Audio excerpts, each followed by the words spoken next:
in the dark. How you doing today, sir? Just a minute. I've got this recording in progress.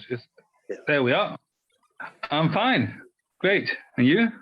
I'm doing well. I'm doing well. Didn't get a lot of sleep last night for some reason, but yeah, I'm doing fairly well. Yeah, it's a beautiful, rainy, kind of gray day here, and I was just up looking at the rain and watching Lynx all night. Yeah, it's very, very hot here in Spain. We had yesterday it was 40 degrees. 40, which is quite a lot. 40 degrees. I don't know what that is in Fahrenheit, but it's quite a lot. It's quite hot. is that hot for you guys? 40 degrees Yeah. centigrades. Oh, centigrade. Yeah. Pretty hot. Well, yeah, it's. I'm right on the whipping end of a ribbon, like a weather ribbon that comes right across the middle of America, and it just North Carolina's right here, and the weather just kind of whips like this. It goes straight across the country, and then it just like tethers like a ribbon on a wind, and it could be freezing one day and then hot the next. It just, you never know. You have to wear a lot of layers, because it could be warm when you leave the house, and then 2 hours later it'll be freezing. So yeah, but it's kind of mild, but you never know what's going to happen here with the weather. But yeah, so forgive me if I'm a little slow. Like I said, I didn't. Oh, that's okay, no problem. I'm pretty slow today. Yeah, but I'm so happy that I've seen at least 2 or 3 of your recent videos, interviews. Yeah, I've got a big learning curve. Some of them are pretty brutal. I mean, it's hard. It's humbling to watch some of the links, especially the ones that when I first started, the first few. It's yeah, it's humbling, because I thought I could articulate what I wanted to say a little better, and I need a lot of practice at it. It's such a different animal from Facebook. You can you can edit Facebook. You have time to write. You have time to think about what you're going to say. And even then I can screw it up. But to do it live, or to do it, but it's that spontaneous factor. It's good. It's good to have it. Yeah, it's basically it's the difference between throwing a bullet and shooting one, because it's right there on the. If you have too much time to think, then that can't be good. Right. I had a great meeting yesterday at the weekly meeting. I had Emerson Non-Duality show up, and it was amazing. We were having a great conversation. There's a few people there, and I love Emerson. He's amazing, and very popular. I was very surprised that he took the time to come by my little meeting, and we were having a great conversation. Everybody there has the same basic outlook. We're all non-dualists, and then a friend of mine who it's almost like you hear about not an atheist, but an anti-theist. Well, this guy's like an anti-non-dualist. He's a friend, but he's a challenge to talk to, and it was beautiful I just stood back and watched this fellow and Emerson go back and forth, and it was beautiful to watch Emerson deal with this guy who is he's a handful, he's a challenge for many reasons, not necessarily because of the way he thinks, although his questions are very pertinent, and they're very they're difficult. It's about sensation and self, and there's a lot of he's got his own little pointers and ways he looks at things. Yeah, but at the end of the day, you're not picking at duality. You're just picking out the intellectual explanation of what you think is non-duality. So it's still a mind game. I don't see any problem with that. I mean, you can rip apart any non-dual teaching, anyone. Why? Because it's just an expression of words, and I mean it's so. I don't see any problem with that. Well, there are levels of that. Is there not? I mean, because what I mean by levels of that is level. It's like this from the outset. To call it mental is to assume a duality. You're assuming that you are an individual that thinks. So from the like his no, I wouldn't say that. Not you. I'm not saying you. I'm just saying. I mean, exactly. Yes. But I mean, yes. Obviously, there's thinking, if you want to call it thinking. Mm-hmm. The assumption that there's a thinker, well, that's a whole different matter. Yeah. Mm-hmm. Well, I'm not so sure because honestly, I'm not sure. I think that it's synonymous. If you don't have a source for your thought, if you don't know definitively that you are thinking, then all thought, okay, and sensation essentially comes to a story being told, but not to anyone in particular, and your character becomes a part of the story. Yeah, right? But you're already making an assumption that you know what a source is. You talk about a source.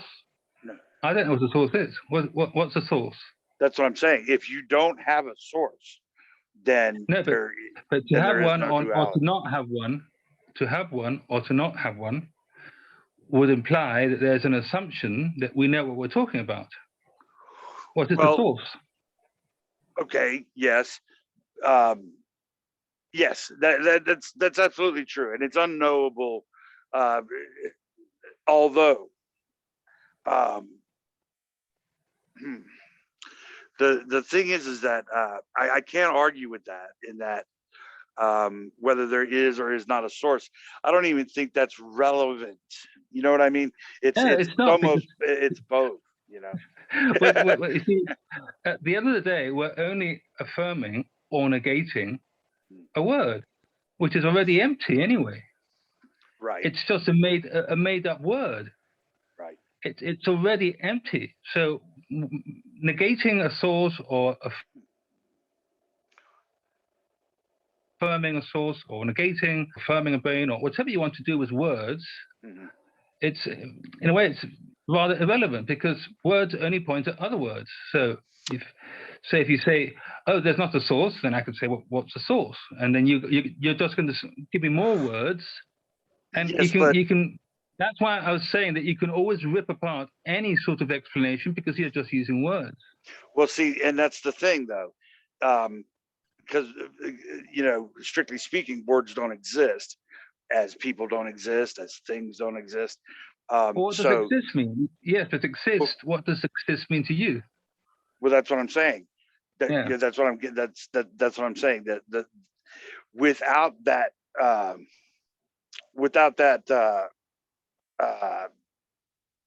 knowledge, without knowledge itself, okay, within an objective sense, it's not even objective or subjective. It's not a concept, and it's not a person that's making a negation or a claim.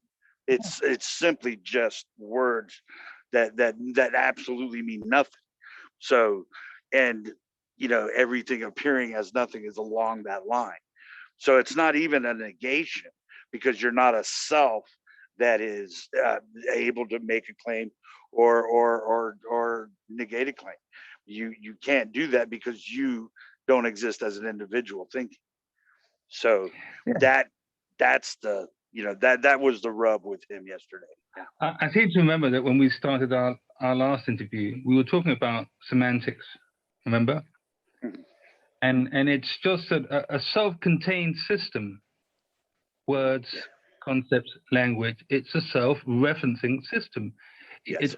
All you can do is refer to another word and then another word and then another word, etc., etc. And that is exactly what creates this idea of duality. Yes. The fact that you can relation, you need, for there to be a relation, you need the idea of duality.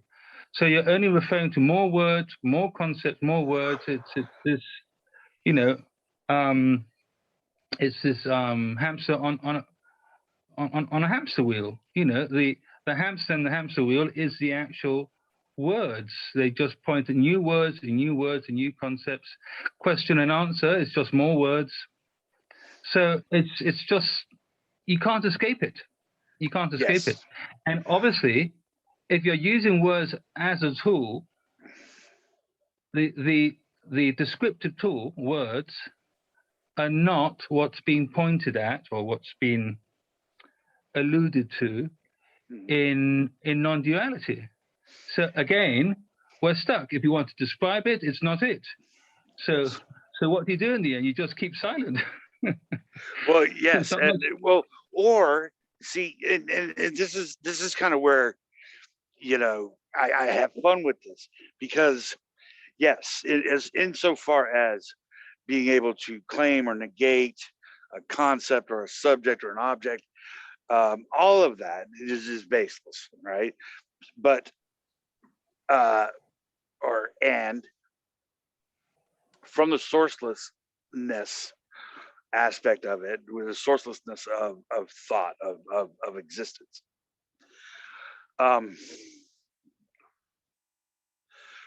all of it becomes a simple blending of a story. There's no real meaning or reason or purpose, and the only way to express that is through some kind of fumbled attempt at for me, I could use science, you know, to show how it negates itself in an objective sense and why things cannot be known absolutely.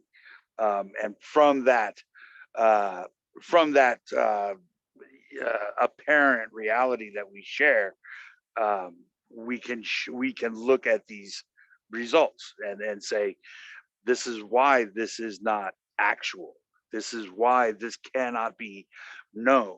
This is why you can't, you know yes, that you are a physical being in time and space. I would refine, personally, I would refine that statement. It's just, it can't be explained in words. Now, that doesn't mean to say that whatever is manifesting is still manifesting. What we're saying is, you don't need to call a tree for it to be an appearance of a tree. Yes. You don't need to use labels to make it any more real or less real. You can say that is not a tree, and it makes no difference to the appearance of a tree. Even if you don't have a word for it, for this apparent tree, it still doesn't make any difference whether you label it or not. You can negate it, you can affirm it, you can call it apparent, or you can call it real. It's just more words. Again, we're still stuck in words. It's starting with the you. Starting with I am labeling something. See, that's the story, and that's where people get. I think that's where people get confused, because they immediately assume that there's a mental fabrication going on, where, because they're saying I am labeling a tree, but really no, there is the story of a you that is labeling a tree. There's not, there is no I and there is no tree. There is that story of of those objects. Yes, and even in absence of the story, you can't argue that there seems to be something manifesting. Yeah. Whether you make a story of it or not, there seems to be something manifesting. Now, from my point of view, it's just being completely crystal clear. Not me as a separate entity. It's just a clearness of what is just a description and what is actually manifesting. And it can be known, not by a separate knower, not by a thinker.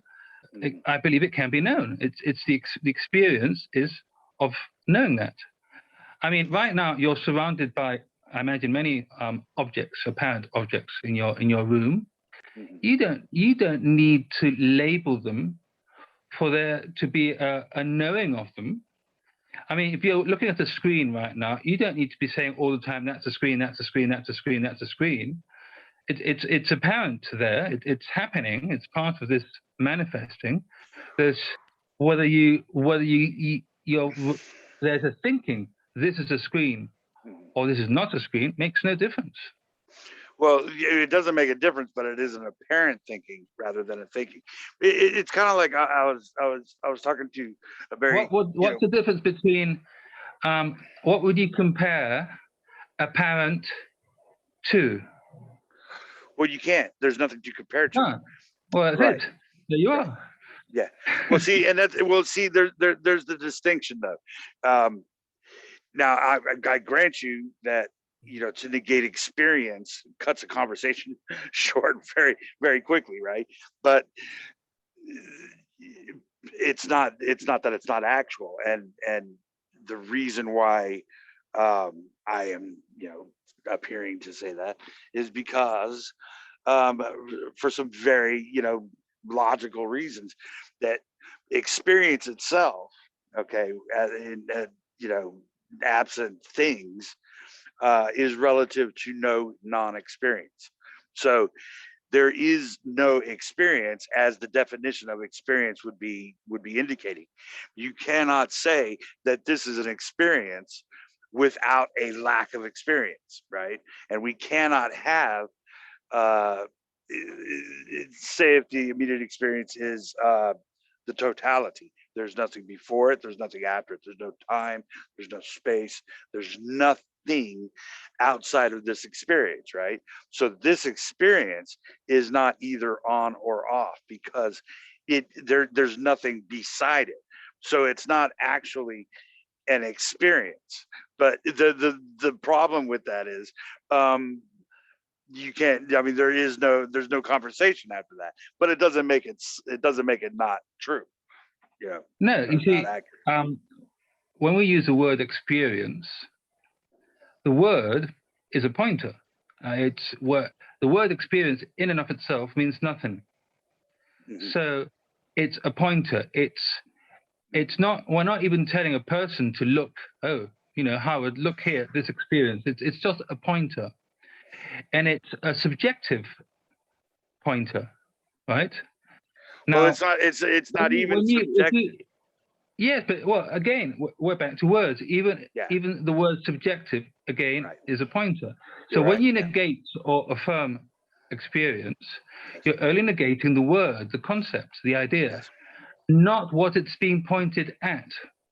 And I think that's important, because otherwise all we can do is go round and round in circles, sort of philosophizing of whether existence exists, and you get sort of tied up by all these paradoxes.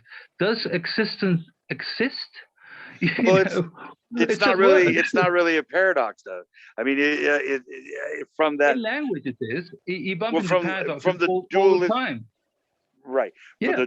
From the dualistic perspective of an individual that exists in space, right? Space and time.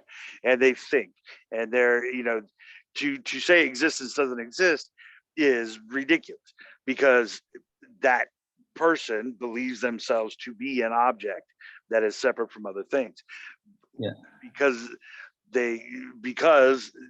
from the outset, that is the exact opposite of what's being expressed, in that there are no things. And the reason why there are no things, or the reason that you can explain that there are no things, is that immediate experience is not relevant to any position.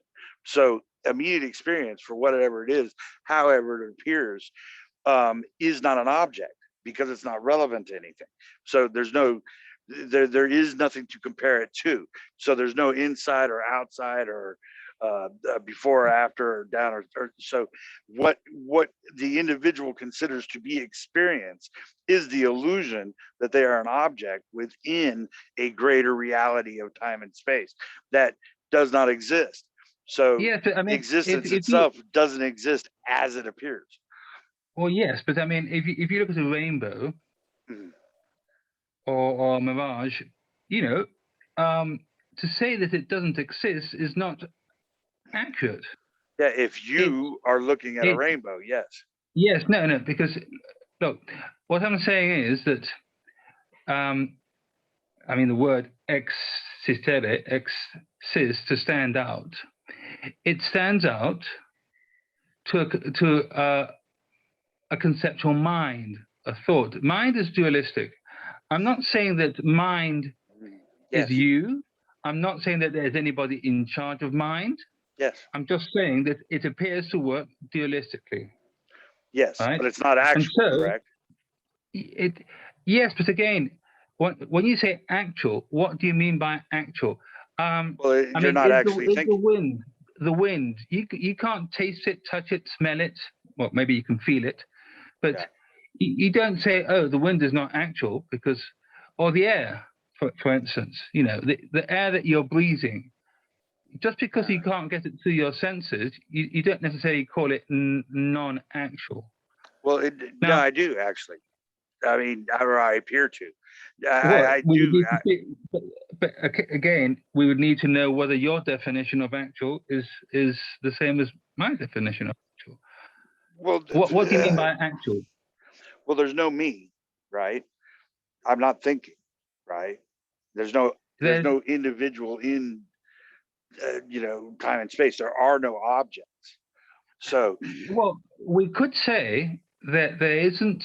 It depends on what you call what you think a me would be. There's no me as a separate entity or something that can manifest or can be known through senses. But if I ask you, did you have let's talk dualistically or relatively. Did you sure. have a dream did you have a dream last night? And you said, yes, I did have a dream. Was it real? Well, real compared to what? Real to this waking state? No, compared to this, it wasn't real. Yes. But did it manifest? Yes, because I can talk about it. Mm-hmm. So Yes. there's a description about it. So Yes. from that sense, it did appear, okay, but what are you comparing it to? Because Right. ultimately, you can always say, compared to what? Well, compared to what I consider reality, which is this, my waking state, in a physical world made out of matter. I'm living in this body. Well, in that case, compared to that, maybe it isn't real. Well, yes. I think some people call that waking up to the dream or waking up from the dream or whatever it is. And yes, it's the dream state dreaming. So, but there is no dreamer. There is no individual. No, not at all. So from that, so I don't exist as an individual in time and space, Exactly. right? I don't exist. Existence doesn't exist as it appears. It's a dream. It's a dream from no one and no thing. I am a dream state character in what appears to be an existence. I appear to be relative to other objects because I am assuming that there is something beyond my immediate experience. There is a universe beyond what appears to be my immediate experience or what I'm observing. So there's a Big Bang.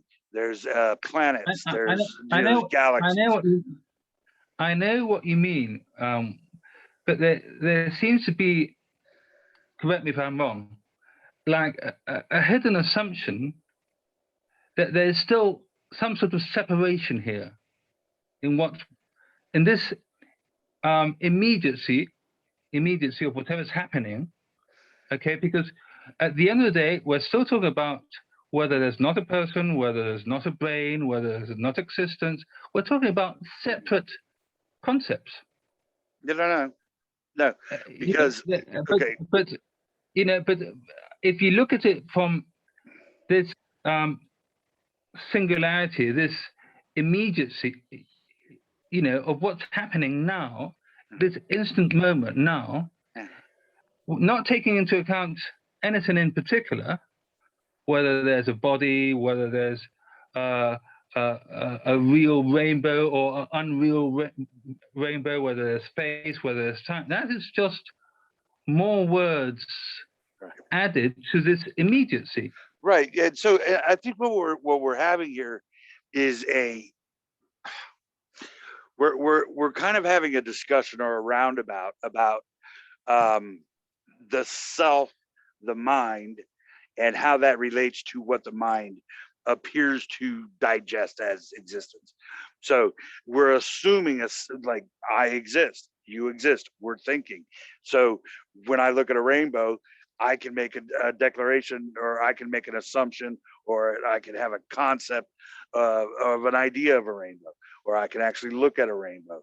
But we're immediately assuming we exist. But you When don't we need do an that, I. the mind You don't- is thinking. It's yeah, not accurate.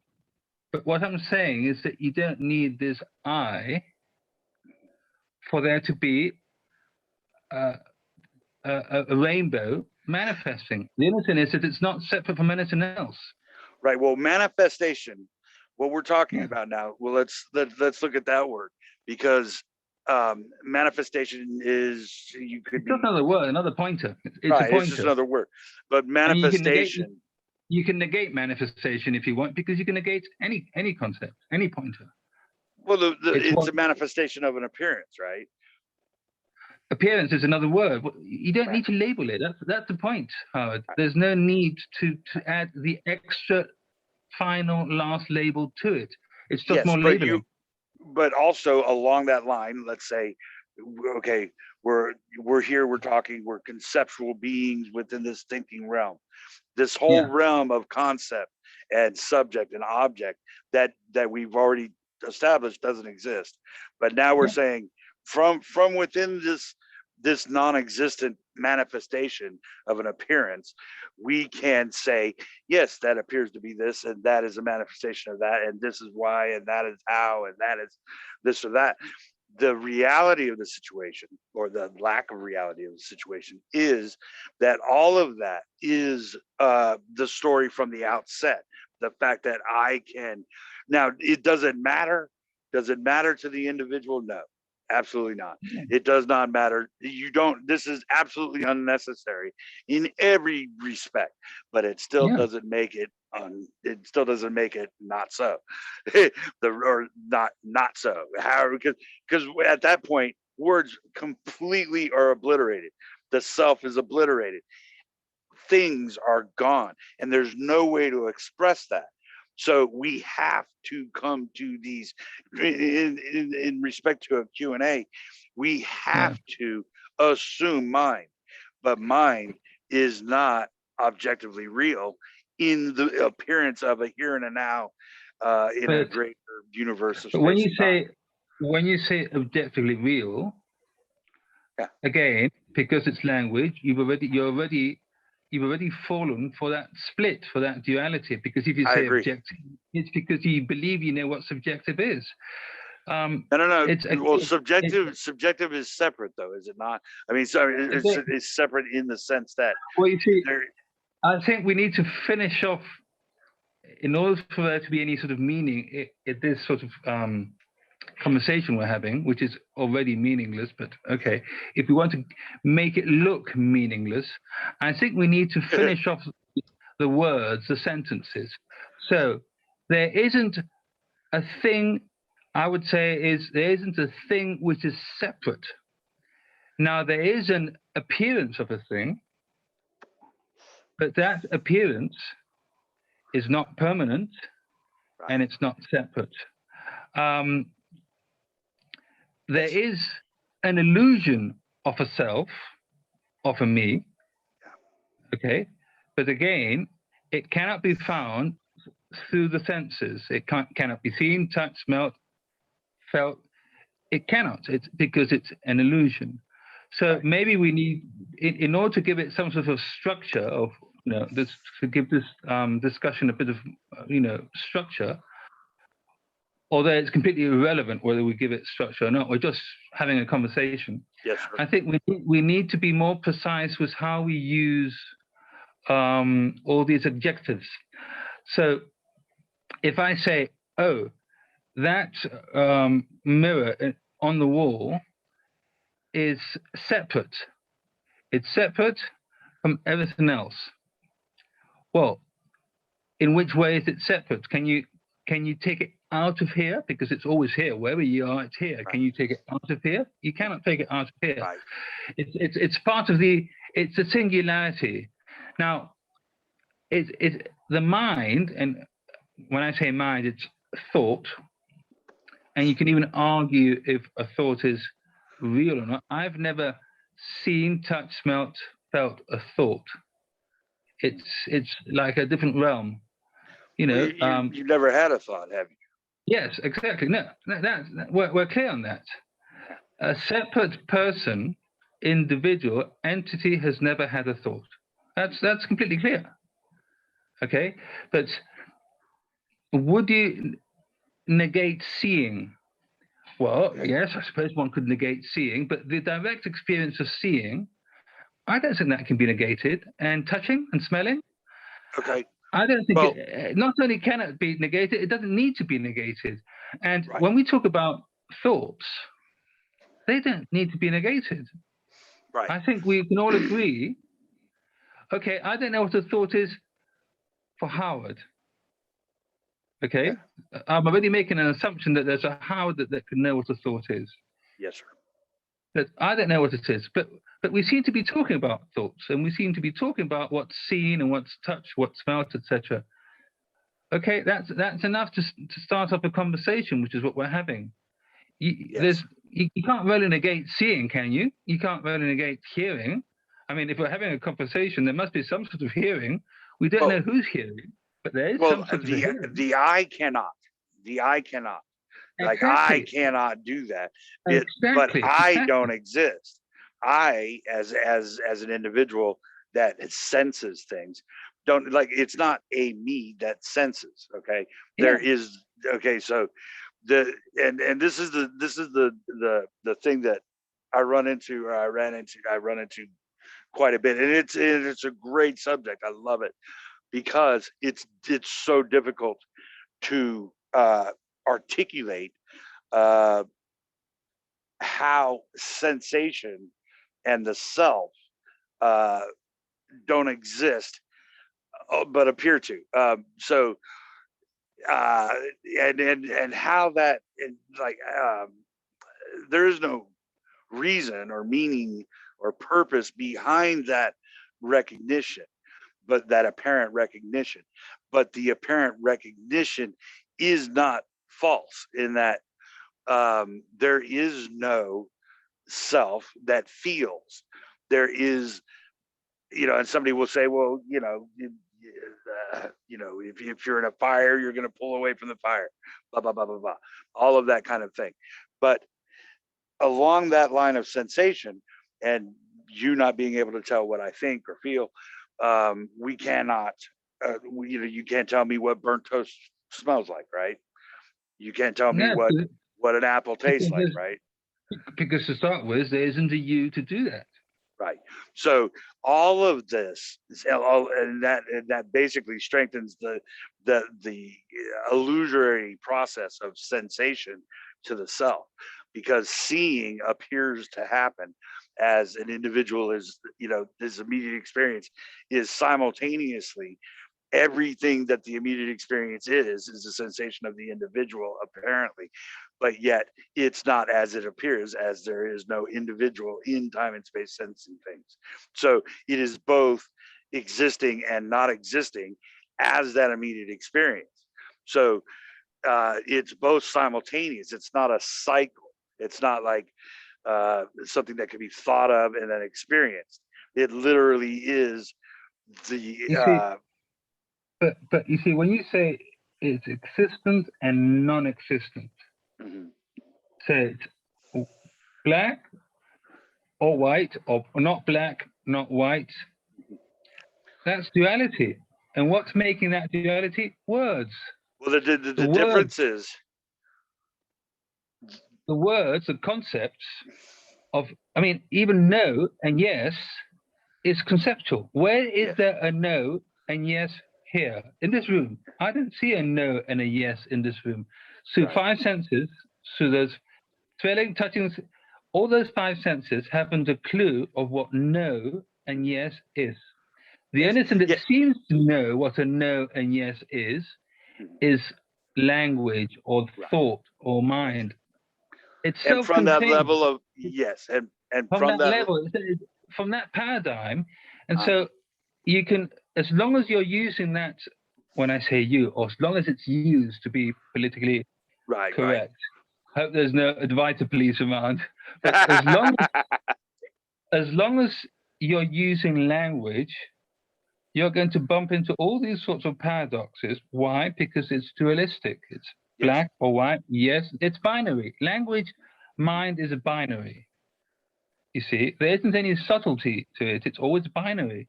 And so that is why we can have long conversations that don't take us anywhere, because we're using a tool, mind, which is not the right tool for an understanding of what this is, because there is more than a conceptual understanding. That's what I'm getting to. Yes. There doesn't have to be necessarily a conceptual understanding for things to manifest or appear. Right. That's how I see it anyway. Well, it's you know, I mean, you could say from that paradigm of the self and other and conversation, you could say that words are egotistical to speak from that individual perspective, and that you know, even with the understanding that I am not thinking, I am not existing as I appear to exist within this immediate experience.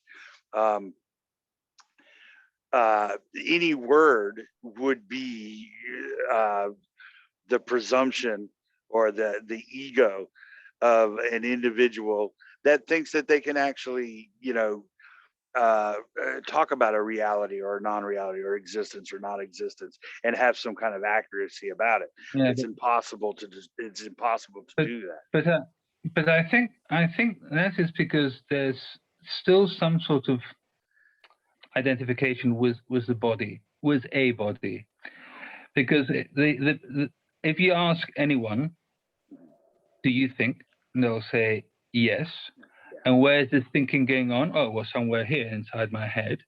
Right. And so because the thinking is already located in an apparent place in space and time, the thinking is going on here in my head. Therefore, where the thinking happens is where I am, and it's what I am.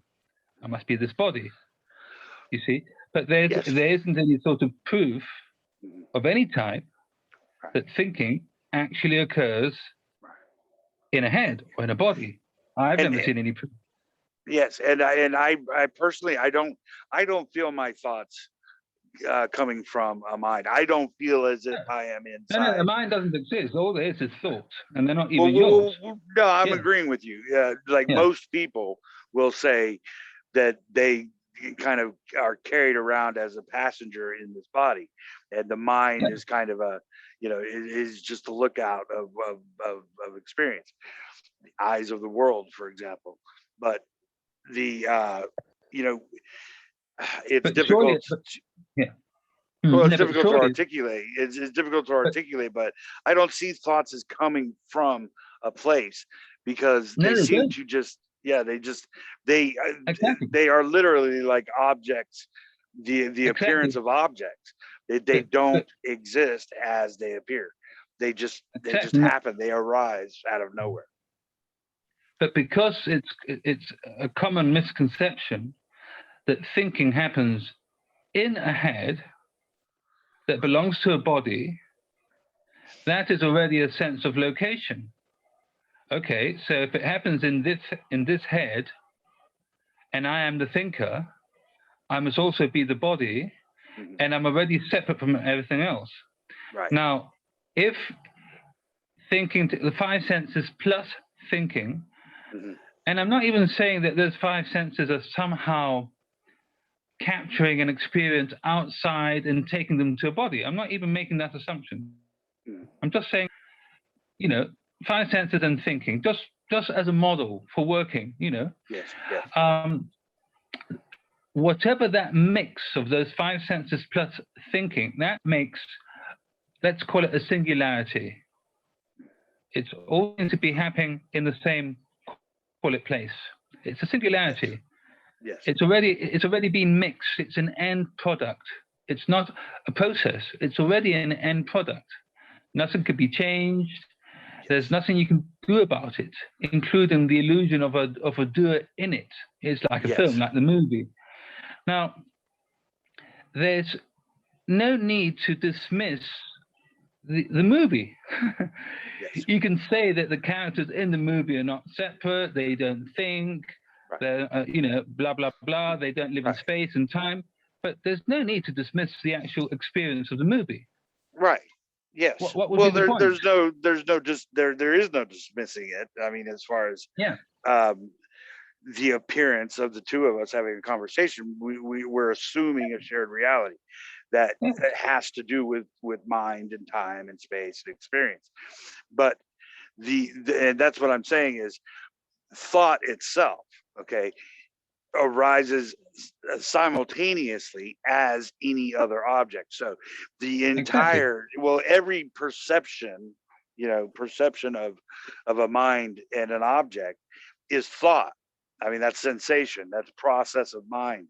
So, and that's where this gets like impossible to talk about, because the immediate experience is simultaneously everything and nothing, because it is everything in that the only thing that the mind and the individual can experience within this paradigm, but the mind and the individual don't exist as they appear, just as objects that are the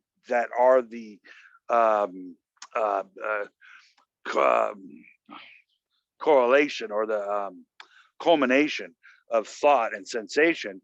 It basically gives you a picture movie of experience, but that experience is not accurate, as it doesn't exist.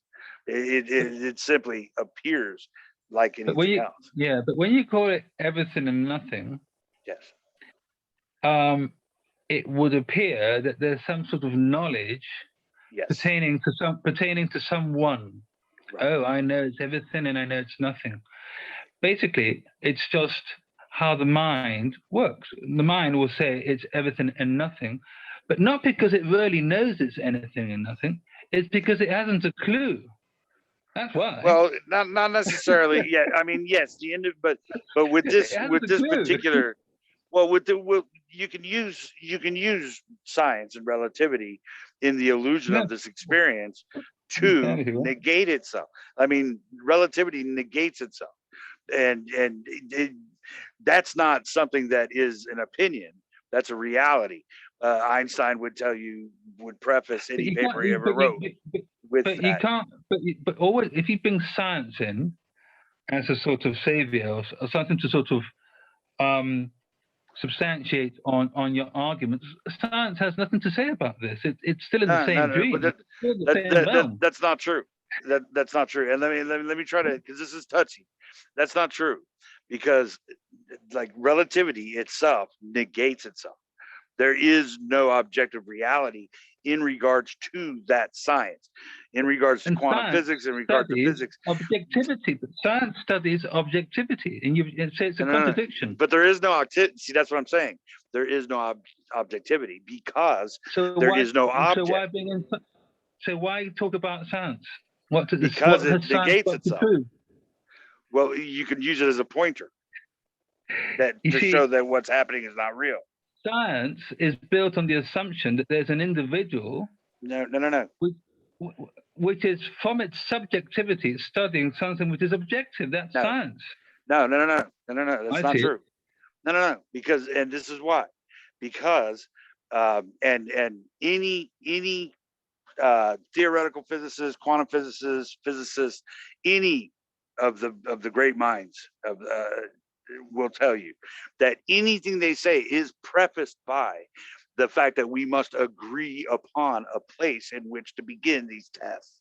Okay, the test does we build rockets to the moon. The sun seems to work in a certain way. We we have these phones and technology. All of that stuff is predicated on it's not even a subject or objective understanding. It's not even an understanding or a knowledge, because relativity itself states that you cannot know an object unless you are that object. So you cannot be the object of your brain. which means that you cannot be the culmination of the mind and consciousness. You don't exist as a function of mechanism. And so anything that appears in relativity is baseless on that regard, because you cannot know an objective point in which to begin your assertion. But you're not starting from square one. You're starting from square two. No. I'm saying there Square is one. no one at all. There is not two. because you're starting from the illusion that you know what a brain is, quantum physics, a scientist. That is already an illusion that they exist separately in the world, right, and that they can actually study the world. A scientist okay, so if there does is not no study the world. Okay, so if none of that is real, okay, so you're basically making my point for me, because if none of that is actual, okay, and we have to come up with an agreement in order to talk about a reality, because there is no actual reality in which to base any of this on, then then we truly are just birds chirping in trees now. That's why it's called waking to the dream. Yeah, and so at that point, it truly is. Everything is absolutely foundationless. There is nothing. There literally is everything appearing as nothing, because there is no place to begin any assertion of a reality. So reality itself is the illusion that there is a reality. So it's beautiful in that way. Yes. I mean, you can call it reality or you can call it peanut butter. It doesn't really make any difference. It's just more words. And that's why it's real and not real simultaneously. It exists and does not exist simultaneously. Yes. The other option is don't label it. Don't label it. Don't call it real and don't call it unreal. Yes. Because in the labeling, there's an assumption of knowing, of knowledge, and it's not true. Yes, but even knowledge. But see, that's what I'm saying. It's the primordial joke. Yeah, it's a prank in that even knowledge itself shows you that there is no knowledge. So no matter how you can go with it on silence, you want to meditate for the rest of your life, whatever you want to do. You want to just sit there and just enjoy nature, however you want to, navigate this paradox. You can do that, but you will never know anything. I mean, you will never be able to figure anything out. There is no knowledge. So, so no matter what you do, it's still you can go with spiritual or whatever you like. You're just going to end up with a story. Exactly. Right? But I mean, here it might help to distinguish, and it's just an intellectual distinction between conceptual knowing, which is knowledge or intellect, and just knowing, period. The knowing of who knows what? Immediacy. There doesn't have to be a who. That's the assumption. Why would there need to be a who? Is there a not knowing? A not knowing. Is there a not knowing? It depends on who you ask, to be honest. Well, if there is not an example of not knowing, okay, then there is no knowing. I'll give you an example.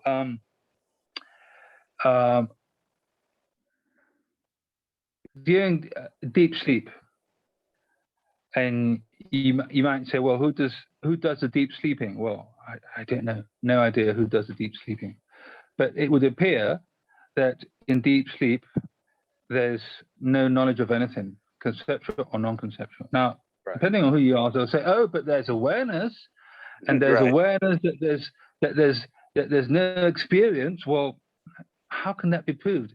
I mean, the mind isn't going to feel happy with that answer, because it's the mind. It escapes its realm. The mind says that is not a satisfactory answer. Why? Because the mind wants a conceptual knowing, a conceptual answer, and it is not going to have a conceptual answer. It will never have a conceptual answer. There is no concept. The mind wants it, but there is no mind. So exactly. the beautiful thing about it is that the appearance negates itself. Even see, the appearance of knowledge negates itself, and no matter what the appearance shows you, it cannot show you objective truth or any kind of reality, because but, there is no foundation or what point I'm in which saying to is, begin that assertion. yes, what I'm saying is we're negating the knower, but can we negate the knowing? Well, Can you negate this immediacy? well, Can you negate it? no, Okay, it's exactly we've negated the knower, but no. this immediacy, can you negate it? If you Well, do no, negate it, it's just a conceptual negation. no. What I'm saying is that yes, you can't negate it because there's no self to negate something.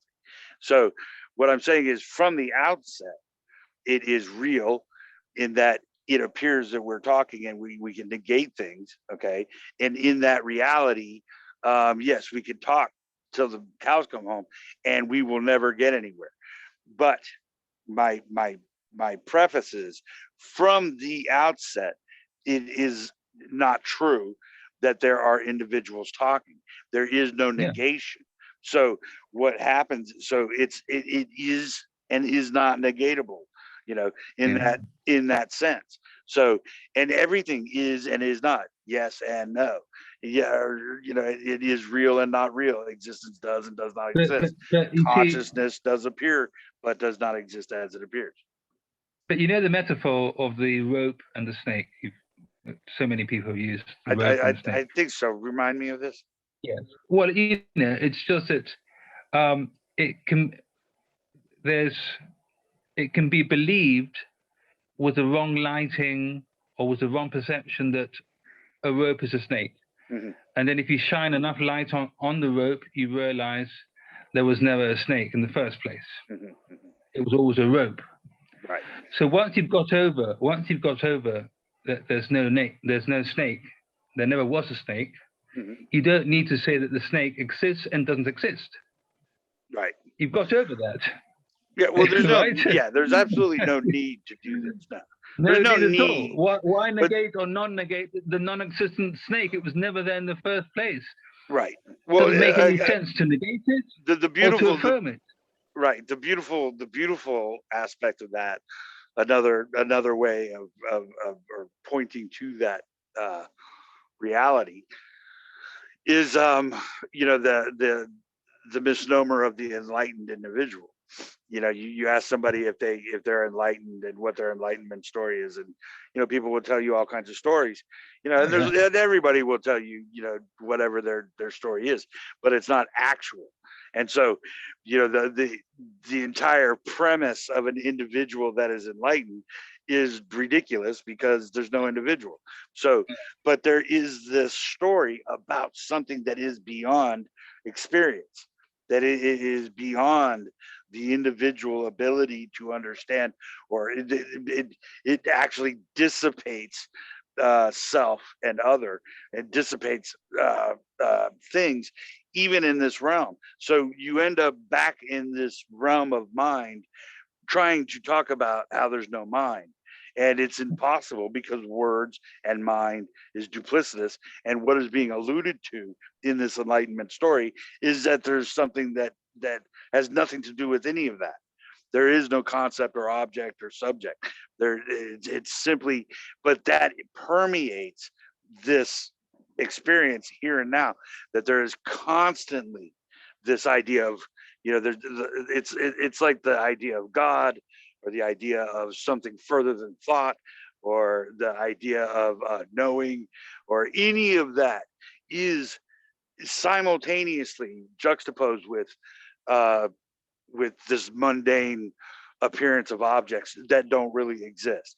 So we could say these, we could talk about this, like you said, until the cows come home, but and this apparent exceeding of a normal reality, exceeding of objects, exceeding of subject object or concept, um, uh, is something that is part of the simultaneity of the mundane and what's further than what can be understood.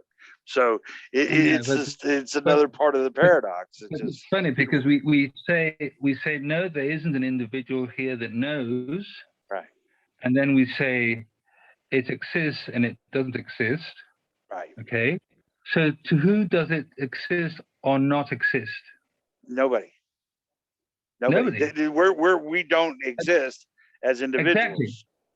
Exactly. Nobody. So now all this logic is conceptual.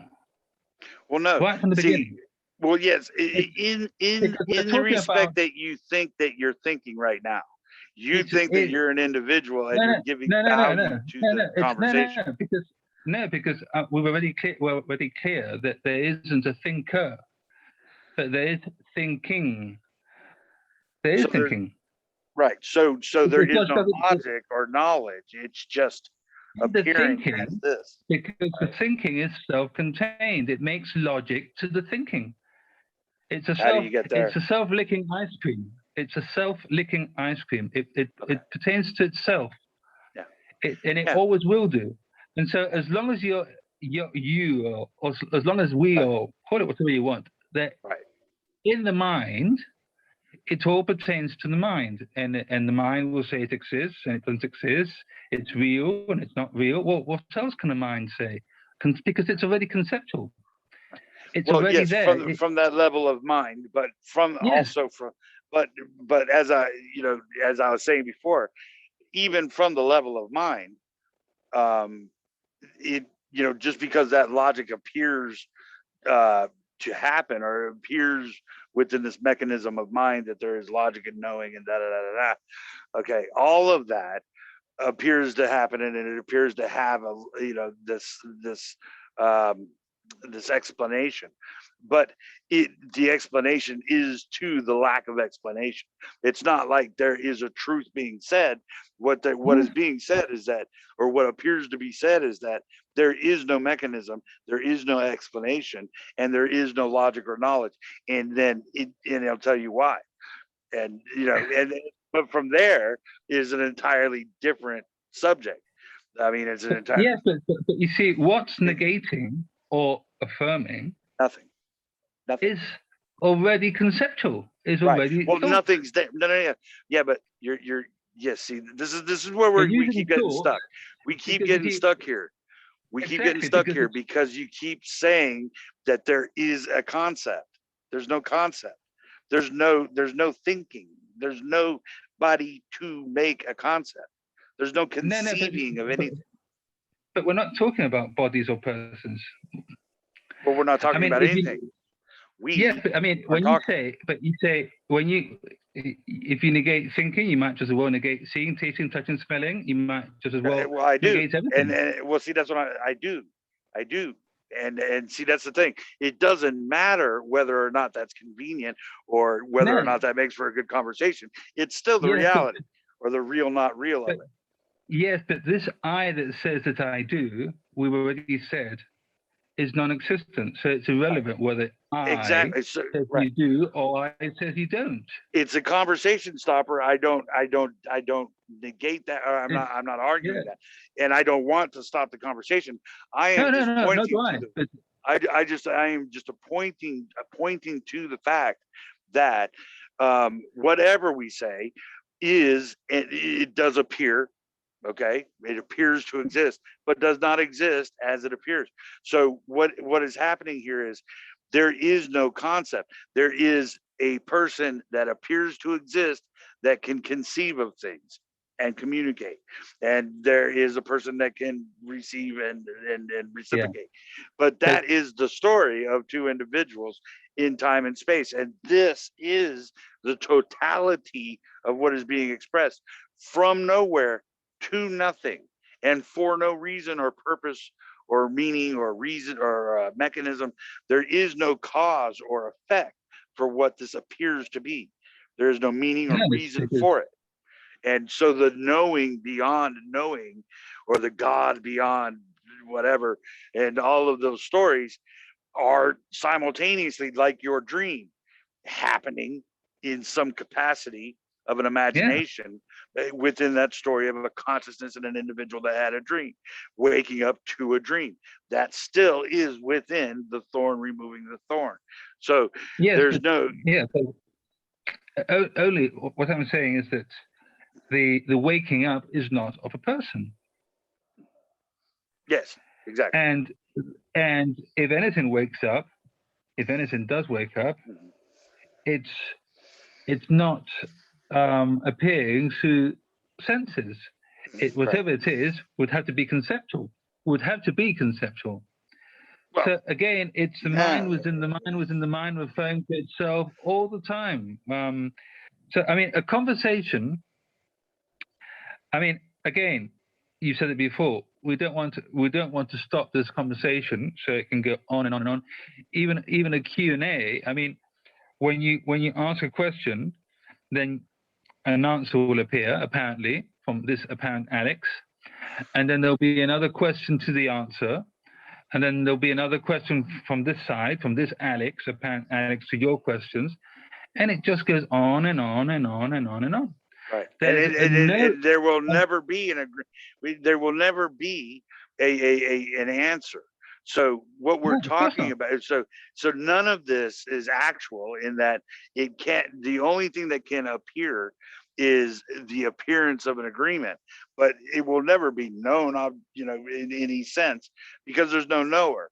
So exactly. Now, but the question is, and this is a tricky subject because we're pulling in another concept. I love these concepts. I love these subjects. Another concept which many people use, which is awareness, okay, which is what some would call the knowing, okay, and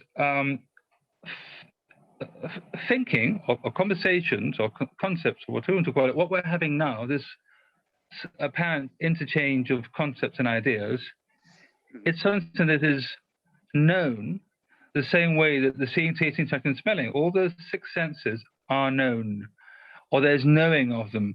Now, again, if there's an assumption of an individuality, you'll quickly look for the knower. The mind can't grasp the idea of knowing without a knower. Okay. It just can't do that. Yeah. And so it will quickly say, but where's the knower? There's not a person, there's no space, there's no time, there's no source, and there's no brain. So what? There's knowing. Well, yeah, I mean, yes, the whole, like, I am a verb aspect is beautiful. I used to say, I am a noun, or I'm a verb that is a noun, but not a person, place, or thing. And so it's funny. It's a verb nouning or a noun verbing, but so I understand that aspect of it. A friend of mine used to call it splitting zero. Splitting zero, which is as difficult to articulate. I mean, whatever you want to call this, call it whatever you want. Call it isness, awareness. I don't really care. They could equally be not this. Why does there have to be a this, an isness? Why? See, that's what I'm saying. That's why it's simultaneous. Why isness in the first place? Why this happening here in the first place? It's not. It's not happening. It's a happening, not happening. It's both simultaneously, because it appears to be a happening, but does not happen as it appears. Yeah, so whether there's a verb, a thought or language saying it is and it isn't makes no difference to this. Right, but so does knowing or not knowing. I mean, to say something is knowing is, I mean, to say it's knowing, it's to declare a God or to declare awareness. But what I'm trying to get at is, does the thought, I'm lying on a bed, need to appear for the knowing you're lying on a bed? Well, that's funny, because I think the knowing in which you are speaking of has to do with the absence of mind, the absence of any knowledge. So you don't know you're on the bed until you come back into No, obviously this you wouldn't be able to paradoxical call not it. knowing, and all of a Yeah, sudden you you're wouldn't. back on an object, you're an object on an object, and and then your mind, that self mind starts to try to wonder, how did I end up on this bed? Whereas you had been Yeah, sitting, you've been laying there, apparently for 6 hours and didn't know it. But you didn't know anything. There was no yeah. you and there was no object. There was no subject or object. But if So, we use it, but if we use imagination, let's use imagination. I okay. imagine, or there's an imagining from here, if you want to call it, Mhm. that there's a similar experience happening over there on your side. I Yeah. imagine it. I can't know it, but I imagine it. Yes. And I presumably you imagine that there's a similar experience to that one over there, over here. Yes. There's an imagining. Now We're continue. agreeing about a shared reality. Yes. Yes, let's continue with imagining. Imagine a baby. Okay, the same way that you've imagined an Alex over here. Now imagine a baby. Baby hasn't yet learned concepts, ideas, etc. Mhm. Does that mean that that baby doesn't have its own sphere of experience, its private sphere of Well, experience, because it hasn't yet learned concepts? Does it no, taste, because smell, the touch, see? baby. No, because not at all, because the baby doesn't exist. I can assume a shared reality with the baby, in which the baby doesn't quite understand what I'm saying or what I'm doing.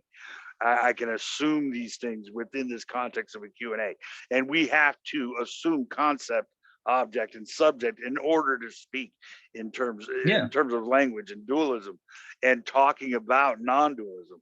But it is the words themselves, the labeling, the concepts, all of that is the illusion, and the exact opposite of what I believe you are referring to as knowing. Yes, Whereas a lot of people say it's non-duality, you're referring to non-duality as a knowing of some kind, yes. but Well, beyond subject object. yes, exactly. Yes, it's a singularity.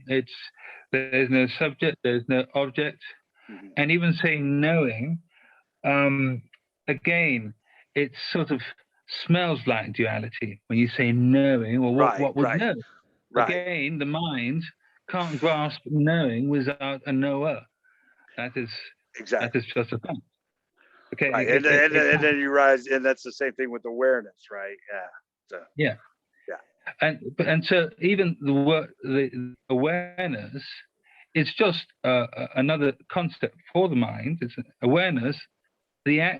What the mind can say about it is conceptual. Mhm. It can't say anything real about it because Yes, the mind wouldn't be aware to know awareness if yes, there awareness is, existed. right. Well, So there is, anything the mind can say about awareness is just another made-up story. yes. Now, just because the mind can only make a made-up story, does that invalidate that there could be something similar to knowing or awareness? Well, that's what needs to be investigated, I reckon. So, okay, well, it's an interesting subject, because from that point of view, there's always that, and it's beautiful, because there is always that, um it's impossible to talk about, but it's within this immediate experience, there is this notion that there is a beyond a mind, and there is a knowing beyond knower, subject object. um Yeah.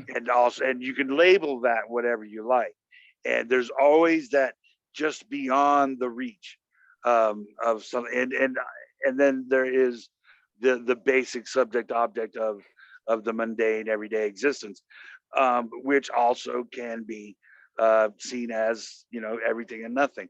But it gets difficult at this level, at this level of conversation, because literally there are no words for this. There aren't No, any kind of attempt to name it but negates what we're talking about.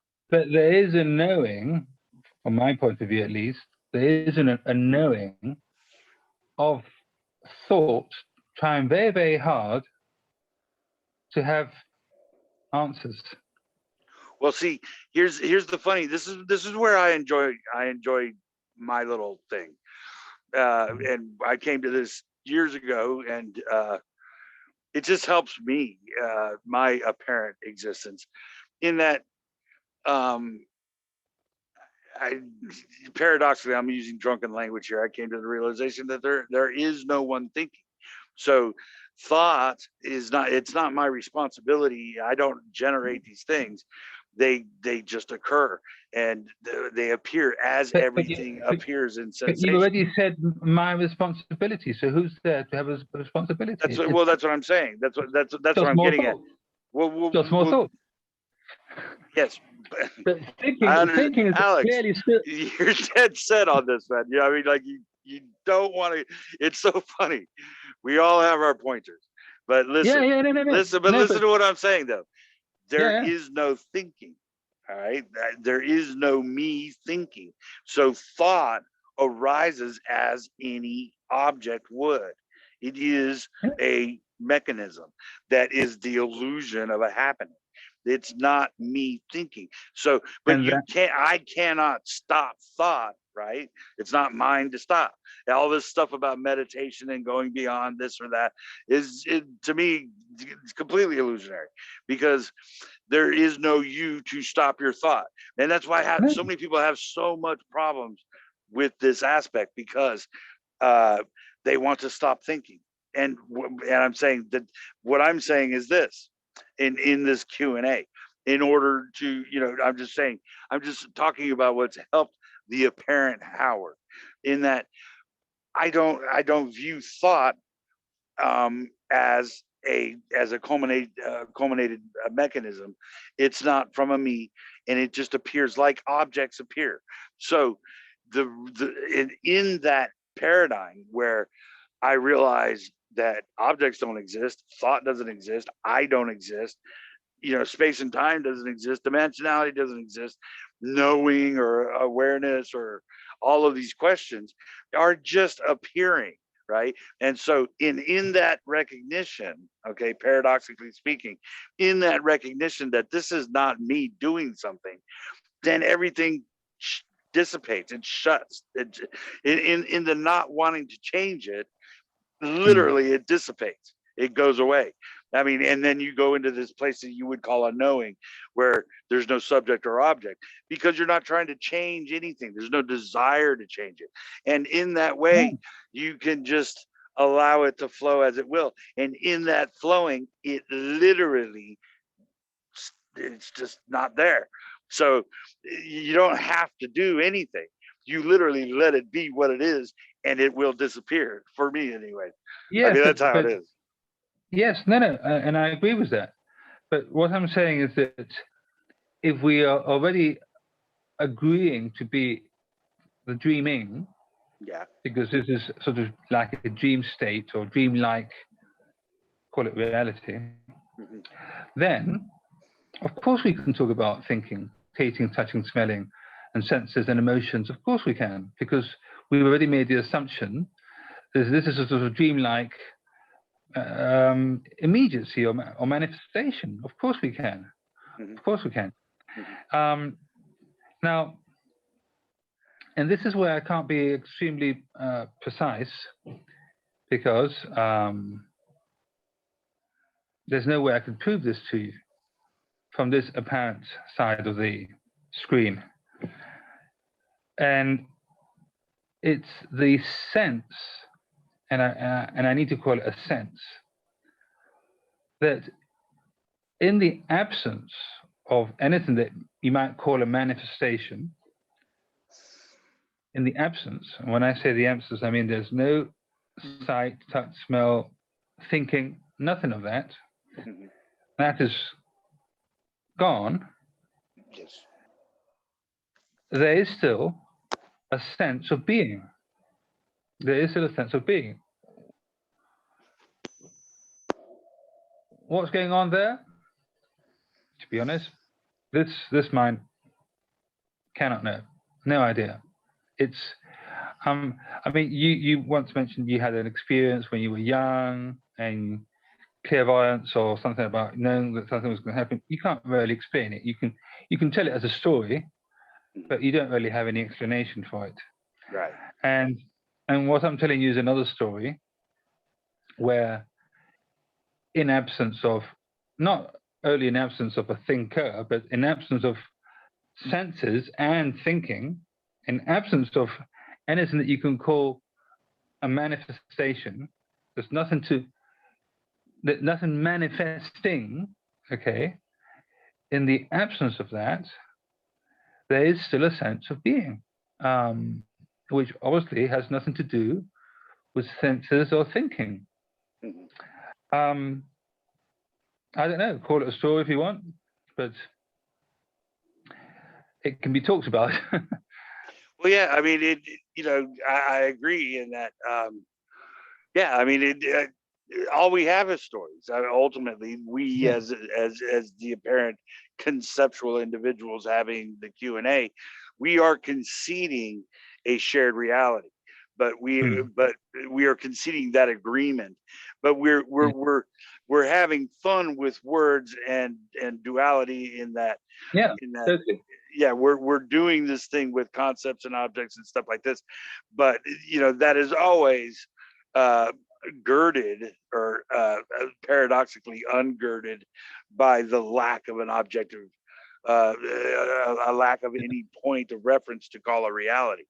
So we have to agree upon a reality, and in that way, reality, the definition of reality negates itself, because there is no point in which we can share.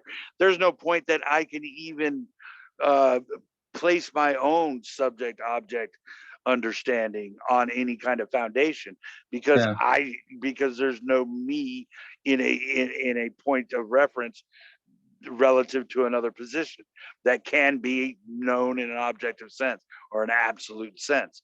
So all of this literally is just a kind of a, like, if you want to say a movie or something like that, or a dream, the movie character, the dream character, the book character does not have their own individual thought.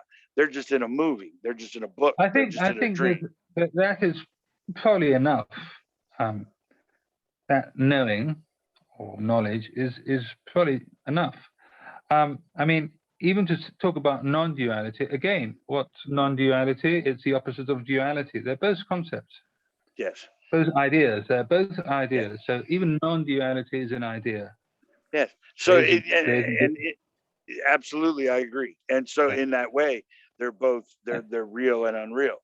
Yeah. So, and I think that in a way, I know you don't like the word mind, but I use it.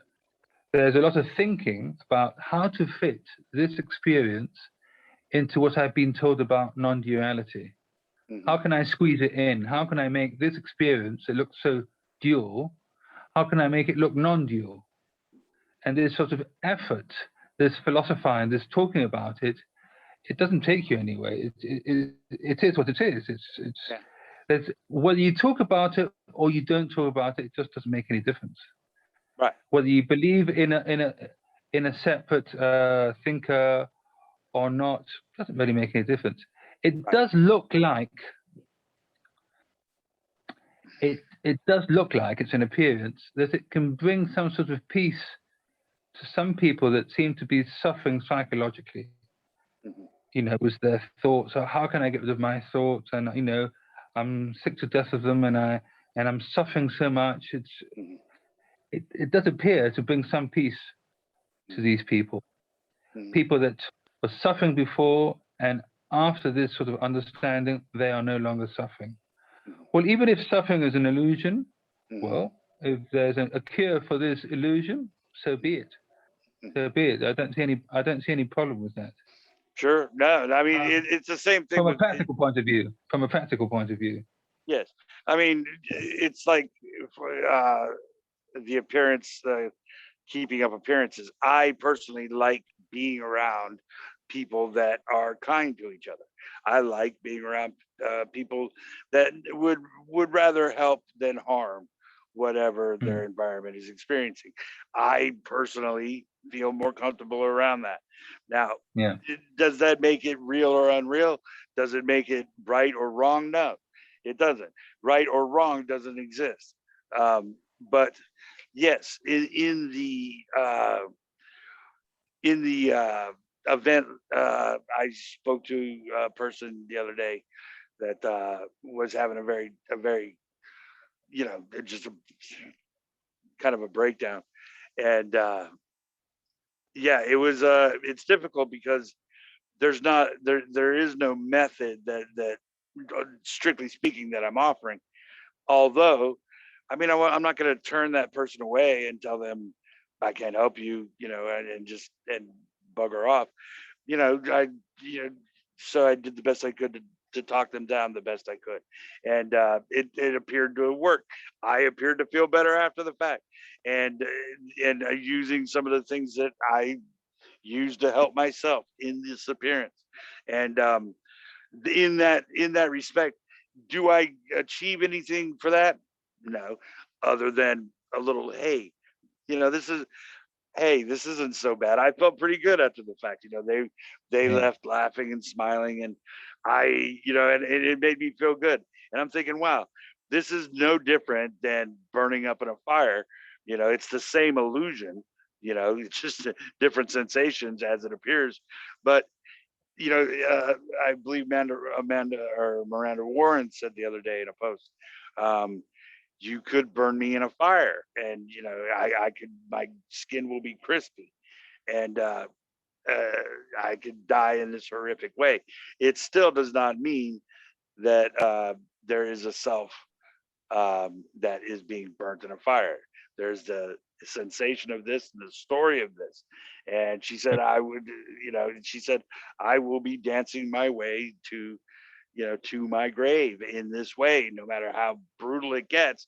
There's nothing changing that. And it's another paradox, but there's no going back. I mean, once you experience what you would call the knowing, or once you experience that beyond the noun self, there is no going back.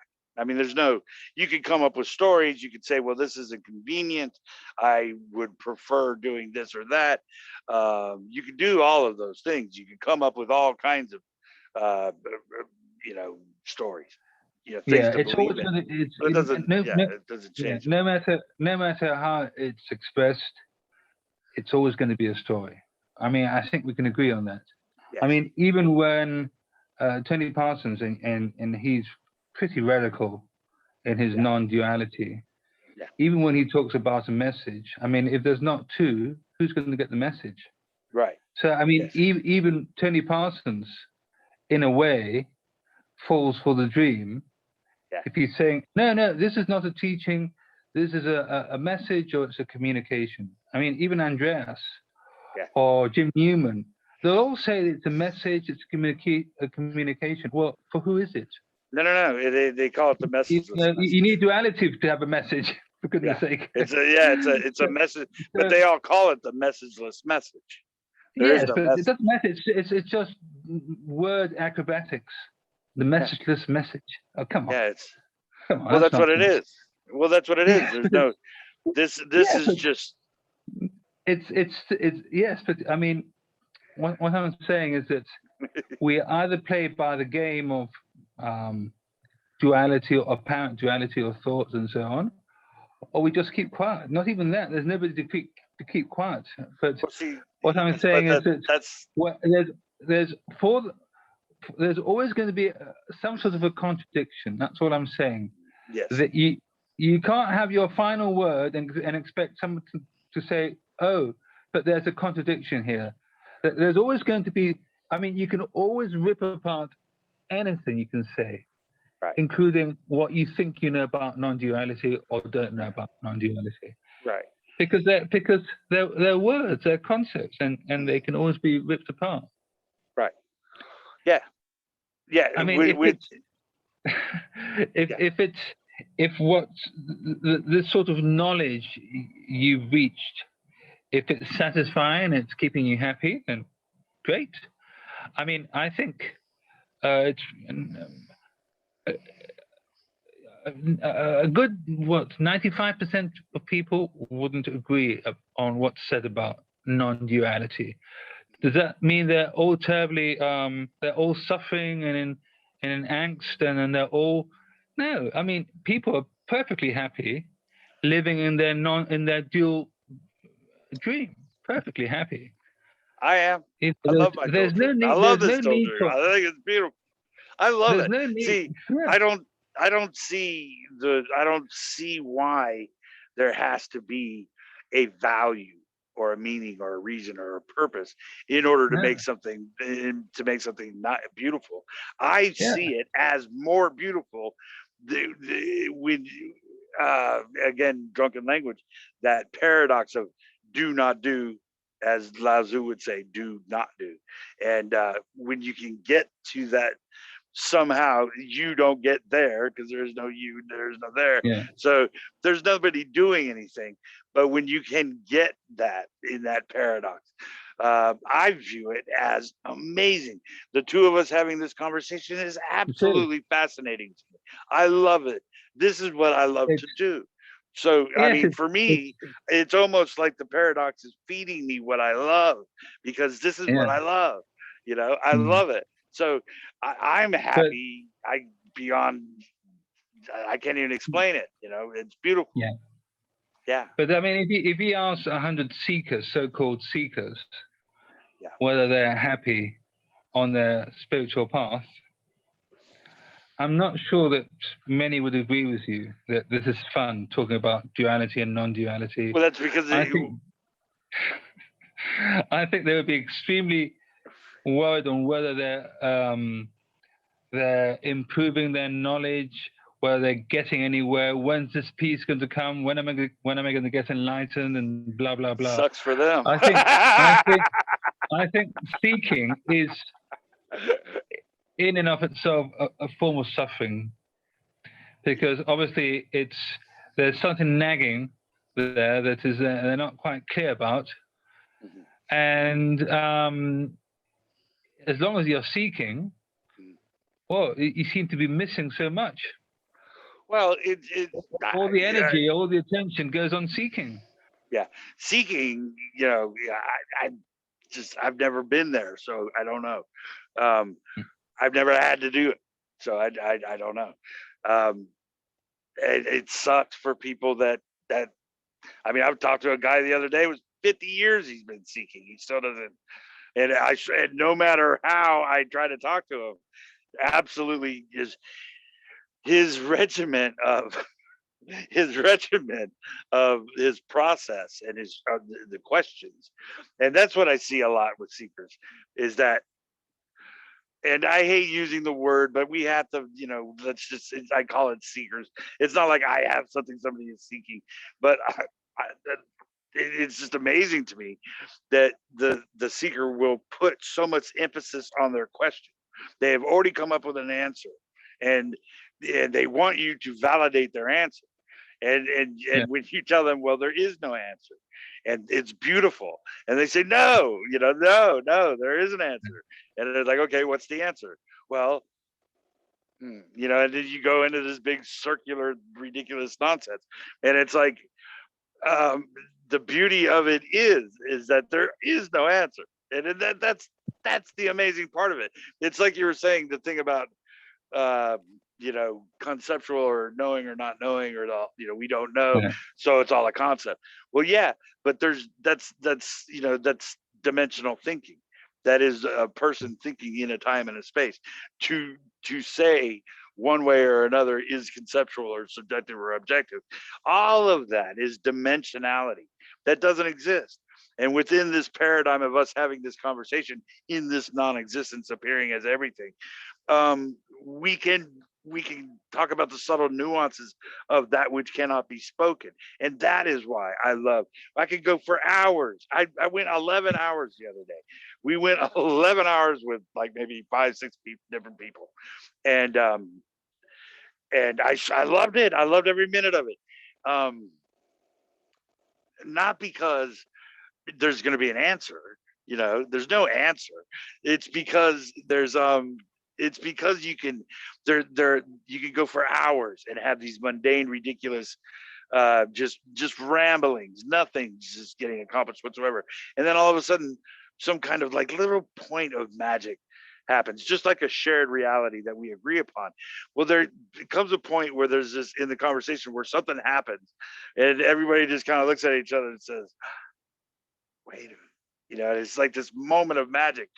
And I'm using drunken language, but that to me is why I will record something for 11 hours, and I might come out of it with, maybe 20 minutes of something that I should put or would want to put into a segment or something. But those 20 minutes could not be, alluded to. I could not share that without the other, 10 hours or 40 minutes. So, for me, it's about that moment. It's about that paradoxical moment where it's not an agreed or agreement about a shared reality. It's a moment where two appearances in a not even nothing look at each other and go, and share that experience that cannot be spoken. And that is what I love. And the amazing part is that it happens. It appears to happen, but it is a happening, not happening. You can't describe it. It's amazing. Yeah. You could go for millennia talking and not reach that moment. Yeah, because I mean, if we are looking for satisfying answers, I don't see how it's going to happen in a conversation or by thinking or by talking. I mean, you say there's no thinking. Well, from this point of view, talking is just verbal thinking. It's just thinking coming out of your mouth from a dualistic point of view. Okay, so I mean, even talking is thinking. It's putting across, whether you want to call it a teaching, a message. It's just putting across ideas. Right. And that is already dualistic. Just talking. Right. It's like the how. Like when somebody asks how, how, or why, and you're asking the wrong question. There is no how or why, and that's the beauty of it. And like people will get depressed. I've seen non-dualists, like they're really just depressive. I mean, just incredibly, just being around them is like, it's draining. It's like, for the love of God, will you smile? I mean, why are you so upset? And well, I think the reason why it gets a bit dry, non-duality. I mean, there is by people I've known, some people just can't stop laughing, like you and I, perhaps. Yes. It's because it's just hilarious. It's seen, or there's a knowing that this is just hilarious. It's just, you just have to laugh. It's funny. But some people get very, very serious, very, very dry, very intellectual. And I think, well, there's something missing there, it looks like, Right. Oh, yeah. Well, I think what's missing in that respect is, and again, I'm just throwing stuff out here. I'm not claiming anything. I'm just saying, to me, it appears as if that person is clinging to or somehow upset about the fact that there was never a reality. I mean, they think that they have lost a reality, rather than realizing that there has never been a reality. There never was a reality. So it's not like you go from one place to another, like you lose something. No, you just wake up to the fact that it's a dream, and you're just a dream character. Nothing you do means anything. Nothing you do, there's nothing that you're doing. You're not actually doing anything. You're not thinking anything. So the reality of the reality, non-reality of the situation is, this is a dream. This is I mean, unexplainable. It's so amazing. And for me, it's like a relationship or friendships. things of that nature. The beauty of it is some of the most amazing people I know have the same understanding I have, in that, and again, I'm paradoxically speaking here. Speaking is just a form of just being incorrect. But the thing about it is they're the kindest people in the world, and they don't. And the reason why it's so beautiful is because it is happening for no reason, no purpose. You're not going to gain something by it. You're not going to lose something. It literally is just a happening, not happening. And then when you show a kindness to a friend, or you help somebody that's in pain, or whatever the situation may be, that is the expression of the totality,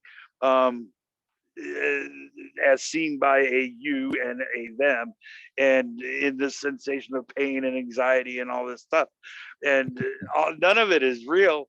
And but we all can get caught up in the story. Yeah, but what's more amazing is that there's room for unkindness as well. Yes. And that is still just happening, and it's just as incredible. Yes, It can happen. Yes, but that is also predicated on, now that's the thing about sensation. Somebody will say, okay, when if your bed's burning, would you put the fire out? Why would you put the fire out? For these kind of mundane things. But the thing is, if you're saying, if this happens, and if that happens, that doesn't exist. This right now is the totality of existence. It is the totality of what appears to be in existence. Exactly, because if implies a future. Right. And so what it is, this right here, right now, is the totality. So that my pain and what the body functions that aren't working right for me, and all of these different things. I mean, I could complain all day. I mean, I've got a lot of issues physically.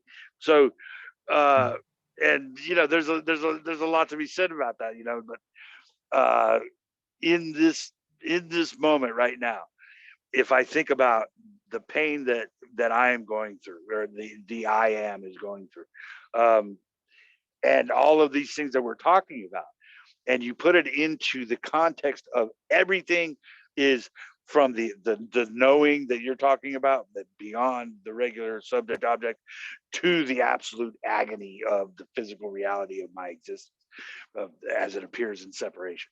Okay, all of that, okay, is simultaneous, in that it is all the same happening, not happening. It appears to be the story of an individual that is going through a succession of events in time and space, and that is a happening. But time and space doesn't exist, and there is no knowing, and this appears out of nothing and nowhere. So all of that story is one thing, not thing. It's amazing. I mean, that's well. I mean, when I use the word knowing,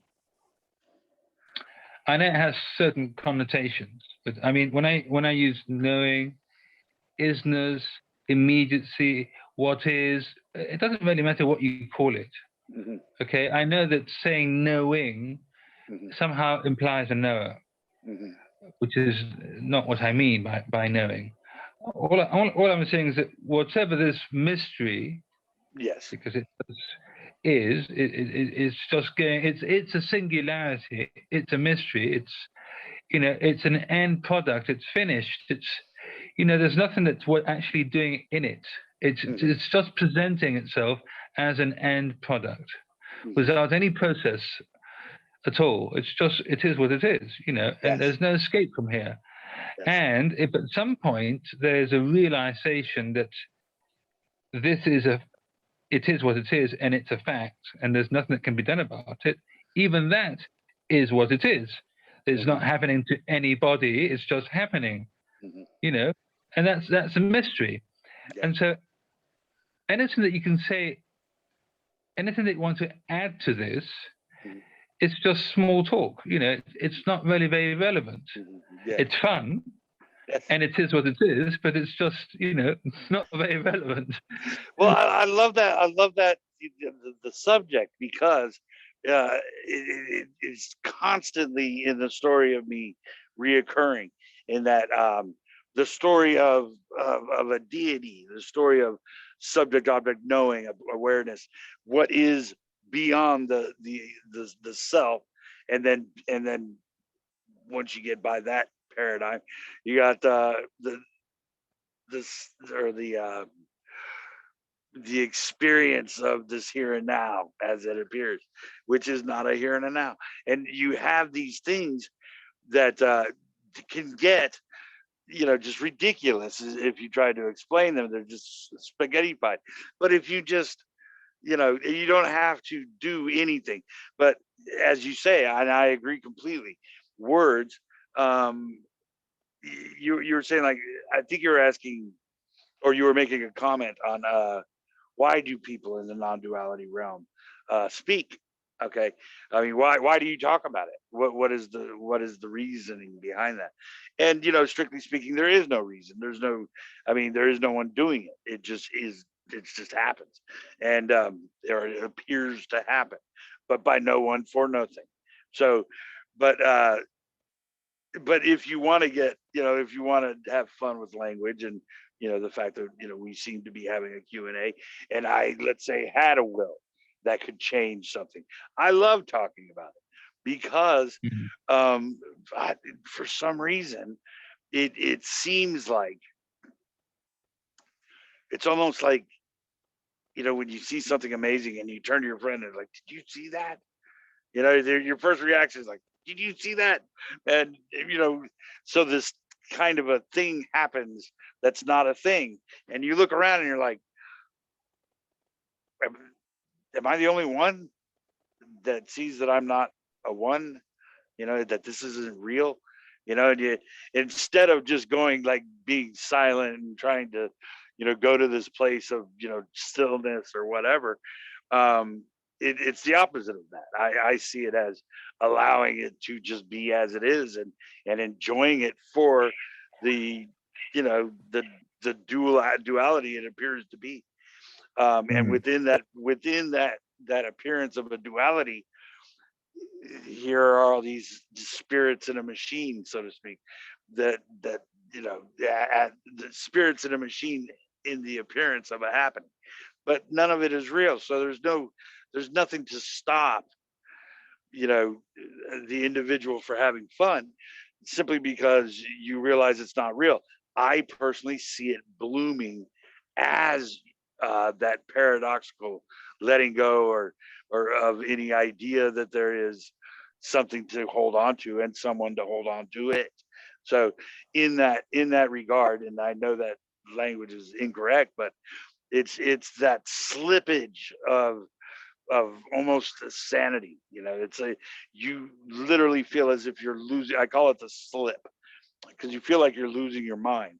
You'll slip into this like knowing state, like what the knowing state, or the awareness state that people talk about, the God state, stillness, whatever. It's a slip, and in that slip, and in that moment, everything that you are is obliterated. Every sensation, every memory, everything that you see as identity or subject object is completely obliterated, and there's just terror involved, because you literally are disappearing, and not in a way that where you're going to go get punished.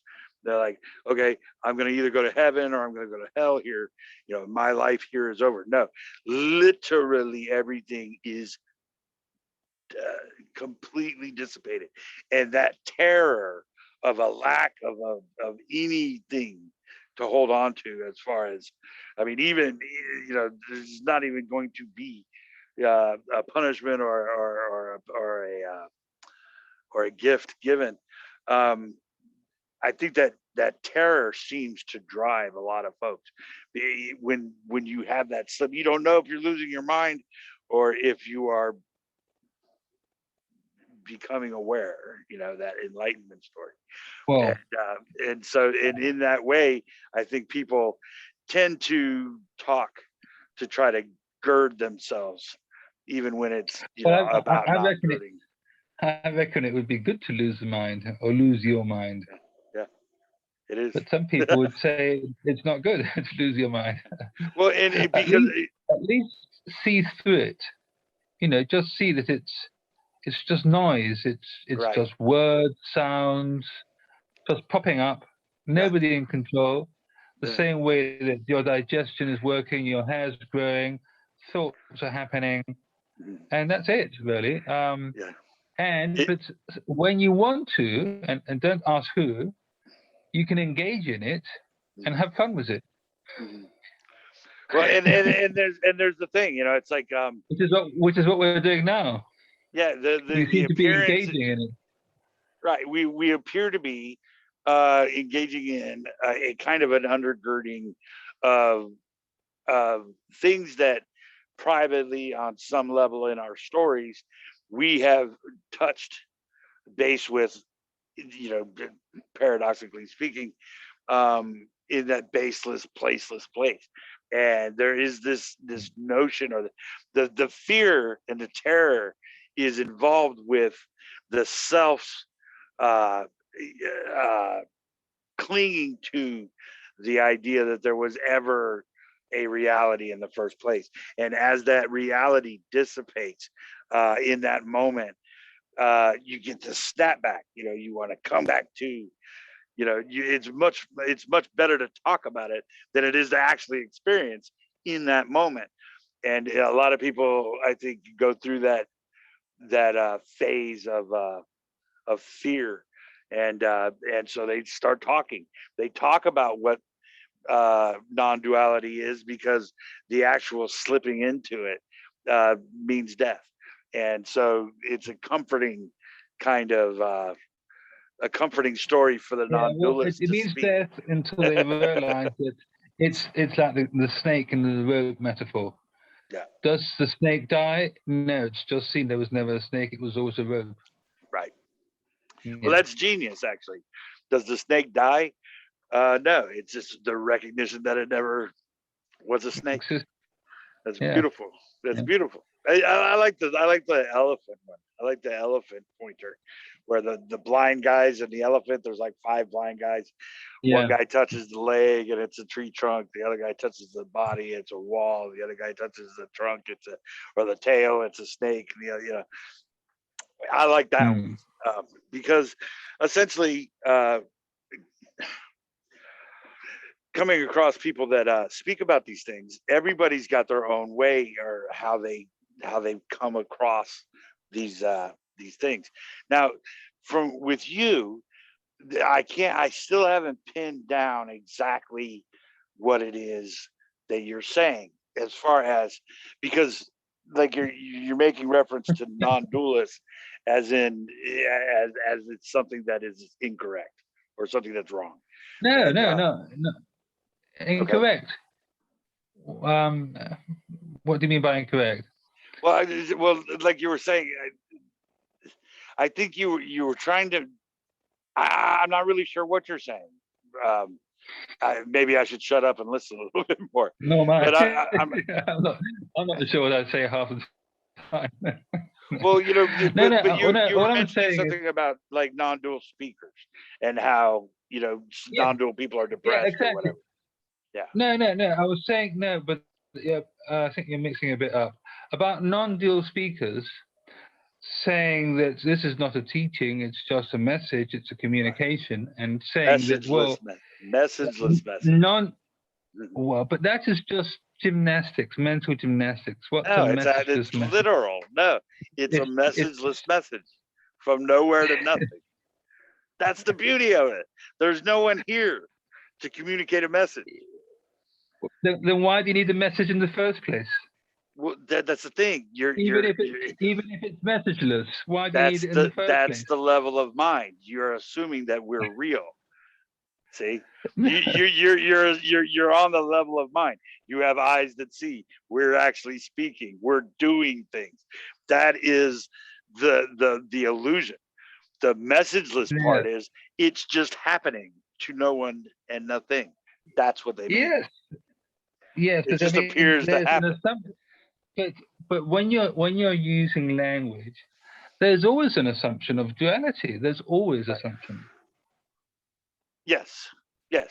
Yeah, you have to. So It's duplicitous. I mean, yes, I mean, for instance, if let's say you talk about a brain not being the source, blah blah blah blah blah. Well, there's an assumption that there's a me here that knows what a brain is. Right. That's duality. And communication is duality in that there are 2 points in time and space that could communicate information. Yes, I mean, it's necessary. Yeah.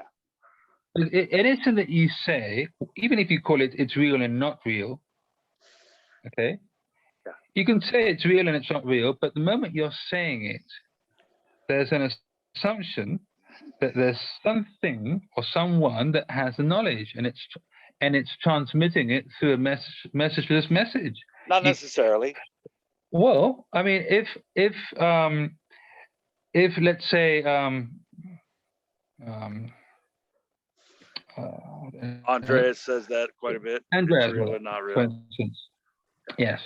And so he apparently sits on the other side of his screen, and he has a 2-hour conversation with you, and he says that there's nobody here and that this is a message, a messageless message. Okay, so who's going to get this message? No one is going to get it. No one. Okay, so if no one's going to get it, why do you bring up the messageless message in the first place? There's no need for it. There's no why. There is no why. Unless there's still a very sort of assumption somewhere that maybe there is a person. No, well, for instance, yeah. For instance, I once saw, I think it was Andreas or was it Jim Newman? So it was Jim Newman talking about not there being time, that time doesn't exist. And so he went on for quite some time talking about time not existing while he was wearing a wristwatch. Yeah, right. I mean, can't you see the contradiction? You're wearing a wristwatch, and you're giving a message to a bunch of people sitting there in front of you. They've paid to hear this message, and you're telling them that time doesn't exist. So in this dream, that would seem like a contradiction. Yes. Whether there's a person or not. Yes. Whether there's a person or not. Yes. Well, I mean, you can say that about all of it, objects and everything, and thought and all of it. All of it is paradoxical. But paradoxical. Well, you can't even have a thought without time. Thought can't occur. Thought can't occur without time and space. You need a brain and a space for that brain to exist. But you're making an assumption that time and space exist when they're not thought of. Well, I don't know about. Well, no. This is what I'm saying. No. Time and space don't exist. I mean, time and unless space. You think about it. Well, no, that's the appearance of time and space, the appearance of an individual thinking. See, and the difference is the lack of that point of reality in which to base any object of truth on.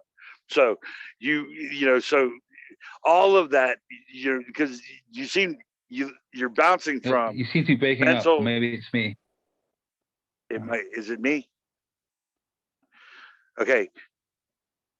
Can you hear me? You're freezing up on me too. Hang on a second. Yes. I'm okay now. All right. Hang on. Okay. Can you hear me now? Can you hear me now? Yeah. Yeah, you're freezing. You're freezing a little bit here and there, but here, let me try something real quick. Hang on 1 second. Hang on 1 second.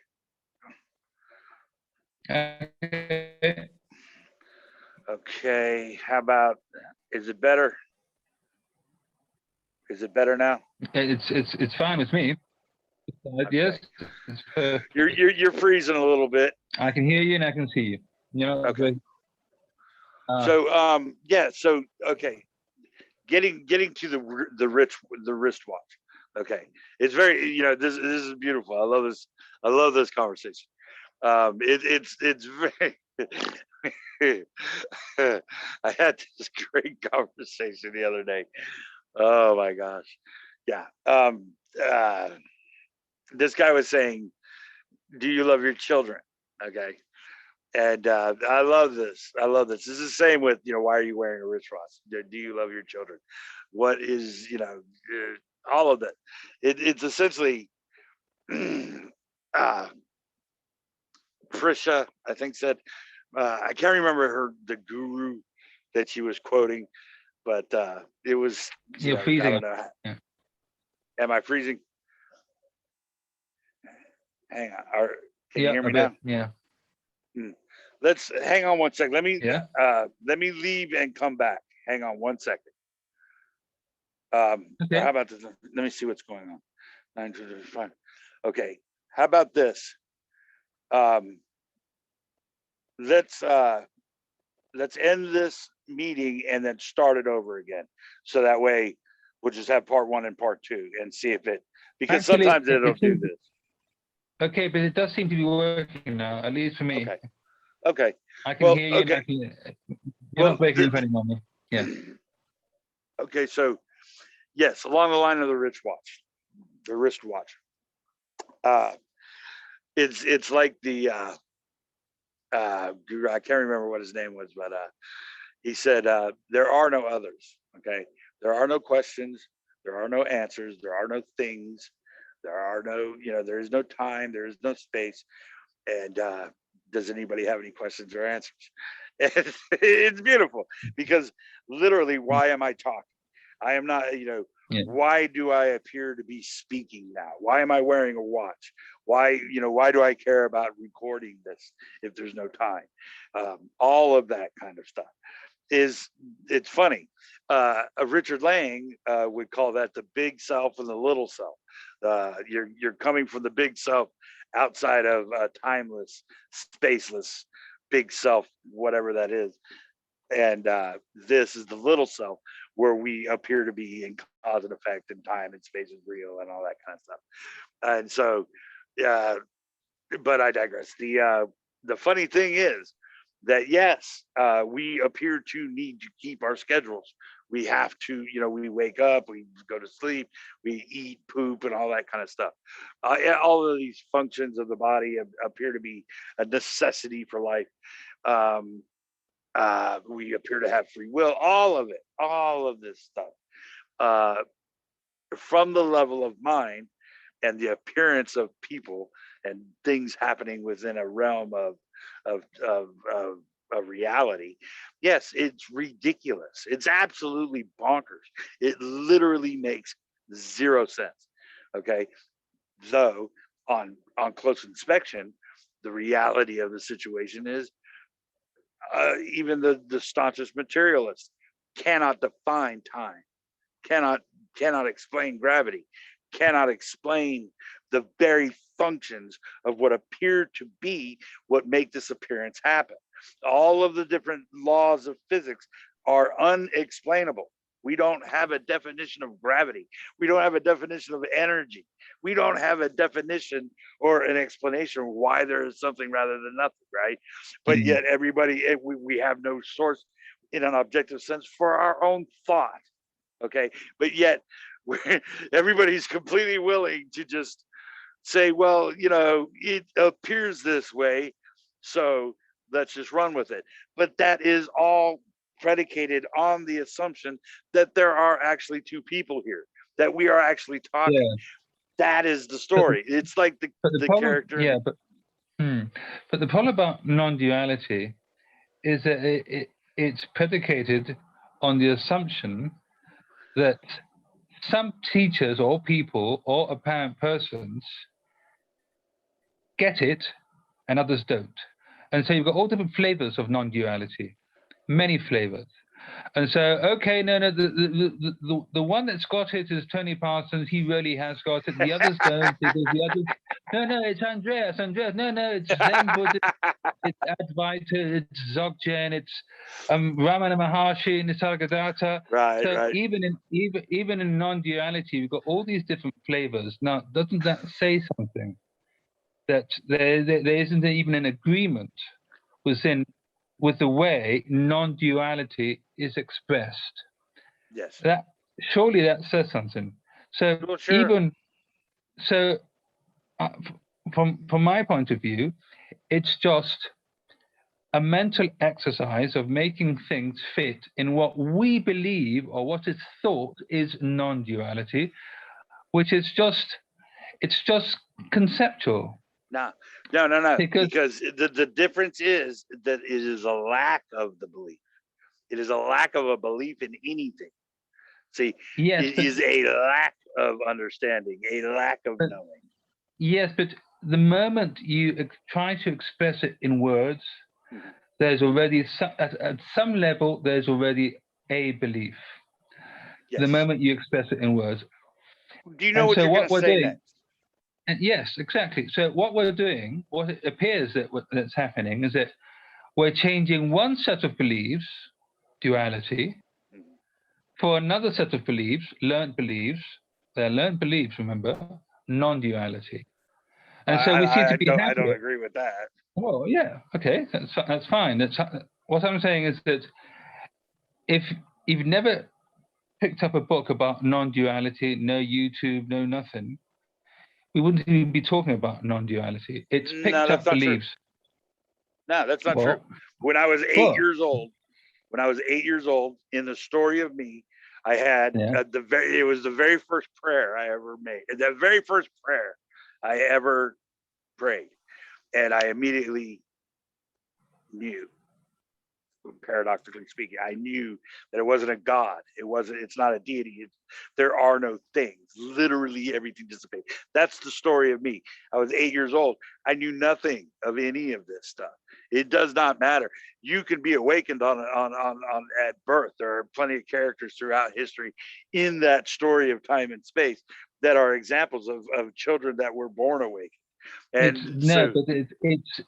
but that's not what I'm getting at. It's the idea that what you are expressing is equivalent to that experience you had when you were 8 years old. It's a belief that what's coming out of your mouth is actual truth in and of itself. And what you're doing is you're giving a description of what might have happened or not to you when you were 8 years old. There's no way I can negate that. But what you're giving is a description, and that description is not the experience. Yeah, I'm telling a story, right? And the belief that in that description that you're giving, you, Andreas, Tony Parsons, me, anybody else, that in that description there's anything valuable for somebody else. Well, see, that now, is the belief. Okay. Well, let's do this again. Let's do this the other way. You're saying that somehow if non-duality were actual, then everybody would say the same thing about it. Whereas obviously people don't. I mean, everybody's got their own take. Everybody's got their own way of expressing it, right? So in that way, that whole idea that non-duality is learned would be incorrect. Because if it was learned, we would all be saying the same thing. No, because you can learn it from Tony Parsons, or you can learn it from Andreas. Well, and Andreas and Tony and Jim and McFadden and there are several big speakers that all have that. It's just this kind of story. And yes, and from the experiential level of just being here now, you can't argue with that. But it's the way that it's expressed. Okay, I'm expressing it with these words, this wording. This is the right expression, and somebody else is not using the right expression, and we don't seem to agree. And we're both talking about non-duality.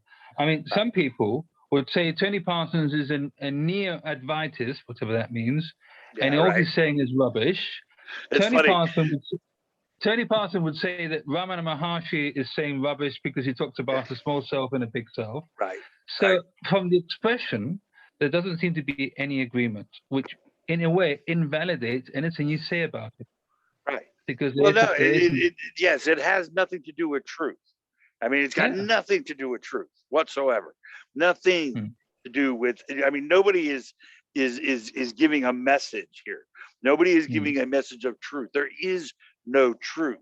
That is the message of this message. There is no true or false. So, and yes, it can be difficult to relay that to nothing. Nothing from nothing, and to relay that kind of thing, and it seems difficult, and that might be why some people tend to, I like Lisa Carnes, for example, will just go into herself and just kind of be, she'll sit there for 10 minutes, and just center herself or whatever she's doing, and then she'll come out of that saying whatever, answer the questions that have been presented to her, and she's amazing. I love her because she's unique. Giselle Suarez the other day, she's kind of the same. She's kind of the same ilk as you, in this way that there tends to be this idea or this backlash from the appearance of people that have had a brush or maybe don't seem to get it really, or haven't had that experience of awakening or whatever you want to say, and they kind of push back on these speakers as if those speakers are actually declaring some kind of message, but they're not. None of them are. There is no rule that says you must do it this. Nobody says it the way I do. That's why I like talking about it. Nobody talks about it the way I do. So what does that mean? I mean, there is no person here. There are no people there within this experience of this happening, are a group of people that all talk about how there are no things in different ways. Yeah, and they wear wristwatches and love their wives and have money and but their apparent messages from the apparent person apparently contradict others.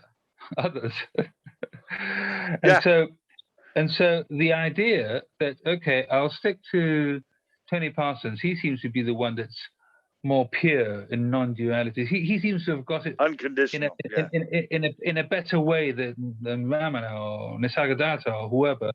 That, I think, is an error.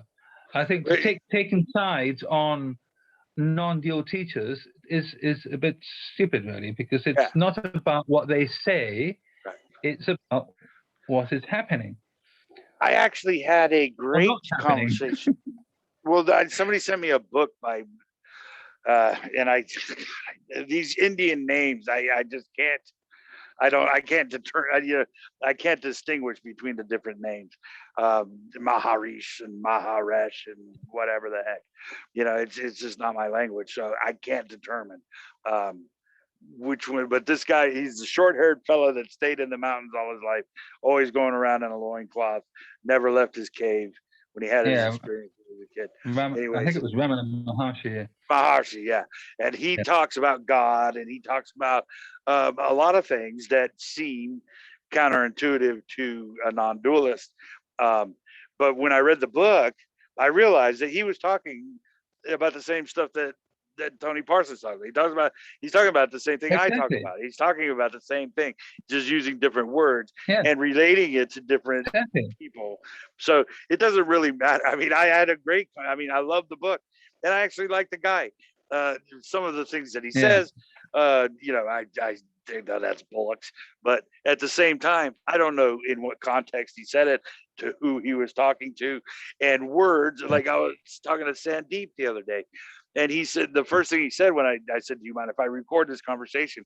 And he said, well, yeah, I don't mind, but at the same time, anything that we say here, is absolutely without content after it's said. These words that we're having in this conversation, this language that we are sharing, we're essentially agreeing to approximate different stories with language. And after our little content, after our context is over, after the conversation is over, it is completely meaningless. So he prefaced everything that he said with, I just want to make that caveat clear that whatever I say within this context of this conversation is absolutely meaningless in any other context. Yeah, we've always said it's birds chirping, you know. It's and it is. And it is. Just, it's beautiful. You know, it is. But going back on how powerful beliefs can be, I was talking to a guy on Facebook the other day, and he was talking about having had a real awakening because about losing this contraction in the body. And I said to him, well, that reminds me of Tony Parsons. He often talks about this contraction in the body. Yeah. Yes, and I know it's true because I've lost this contraction in the body. Now, I seem to remember seeing one of Tony Parsons' videos, and I must have seen like 90% of them, which is hundreds of them, where one day he actually said, you know, there isn't such thing as a contraction in the body. Right. Yeah, no, there's not. Right? Yeah. There isn't such thing as a contraction in the body. Right. And I remember that. And I said to this guy, look, you're telling a story about losing a contraction in your body. Right. What do you mean? What do you mean I haven't lost a contraction? Andreas will call it a contraction. My enlightenment is real, and you only have an intellectual enlightenment, but mine is real because I've lost my contraction in my body. And I said, but don't you realize you're just telling a story? Yes. And he seemed really quite pissed, to be honest. Because who is this? Tony Parsons was? No, not Tony Parsons. This guy that had apparently lost this contraction in the body. And I said, I'm not denying that there might have been some sort of experience, but putting it in words like there was an energy contracted inside the body, and this energy has now been lost, and now I'm some awakened or enlightened in some way. This just seems like a story to me. Yes. Because it's all about me, my body, and how I lost that contracted energy. Yes. But obviously he was blind to that fact that he was talking about something that had happened to a particular body where apparently he lives in, and he's lost this contraction. And I don't really know what you're talking about. Anyway. Well, yeah. So, well, I think that's beautiful because it's. I'm sorry. Go ahead. No, I was just going to say that we're going to have to finish fairly soon because I need to get some lunch. Oh, okay. It's getting quite late here. Yes, sir. Well, I would just. Hello. Go ahead, sir. I'm sorry. Go ahead. No, sorry. I was still saying it's getting a bit late here, and I need to get some lunch. Oh, okay. That's awesome. I need to do some cooking. You first again. Yeah, okay. I got some Chinese food calling my name as well. Cut it a bit short today. Sure. Well, I really appreciate it. And yes, the contraction in the body. I like I think Andreas calls that an energy, an energetic sensation or whatever, and that also doesn't exist. And you know, he said as much. He goes, it's just language. It's just words. It doesn't. Exactly. Yeah. I mean, it's an agreement upon. You know, I mean, we don't have a description or a definition of energy. So it already exactly. It already presumes you know what energy is. Yeah, there's a you that knows what energy is. Yeah, and there's not. No matter who you talk to, there's no. I mean, Einstein himself said energy equals mass times the speed of light squared, but prefaced that by saying in physics energy equals one system doing work on another system. But if both systems are made out of energy, then it's like saying energy is made of energy. So there is no energy. You know, energy is just an arbitrary word. It doesn't mean exactly just like any other word. Yes, sir. Well, Alex, man, I am grateful and I'm honored and thank you. I hope we can do this again because I Sure. love your take on things. Anytime you want. Thanks, man. And although you haven't been able to pin me yet. You were saying before. Well, see, that's the thing. I still don't know really what you're saying. I don't know. No, nor do I. Yeah, I don't know. You know, I don't know what it is that exactly that you're saying that non-duality isn't. All I know is that it doesn't really matter. Yeah, that we can agree on. Yeah. Thank you, sir. Today I will say one thing, and tomorrow I might say another thing. Who knows? Yeah, me too. I do too. Within that context of a conversation. Thank you, Alex. Thank you so much, man. Conversation. It was beautiful, man. Thank you, sir. Talk soon. Talk to you later. Bye-bye. Bye-bye, man. Cheers. Cheers.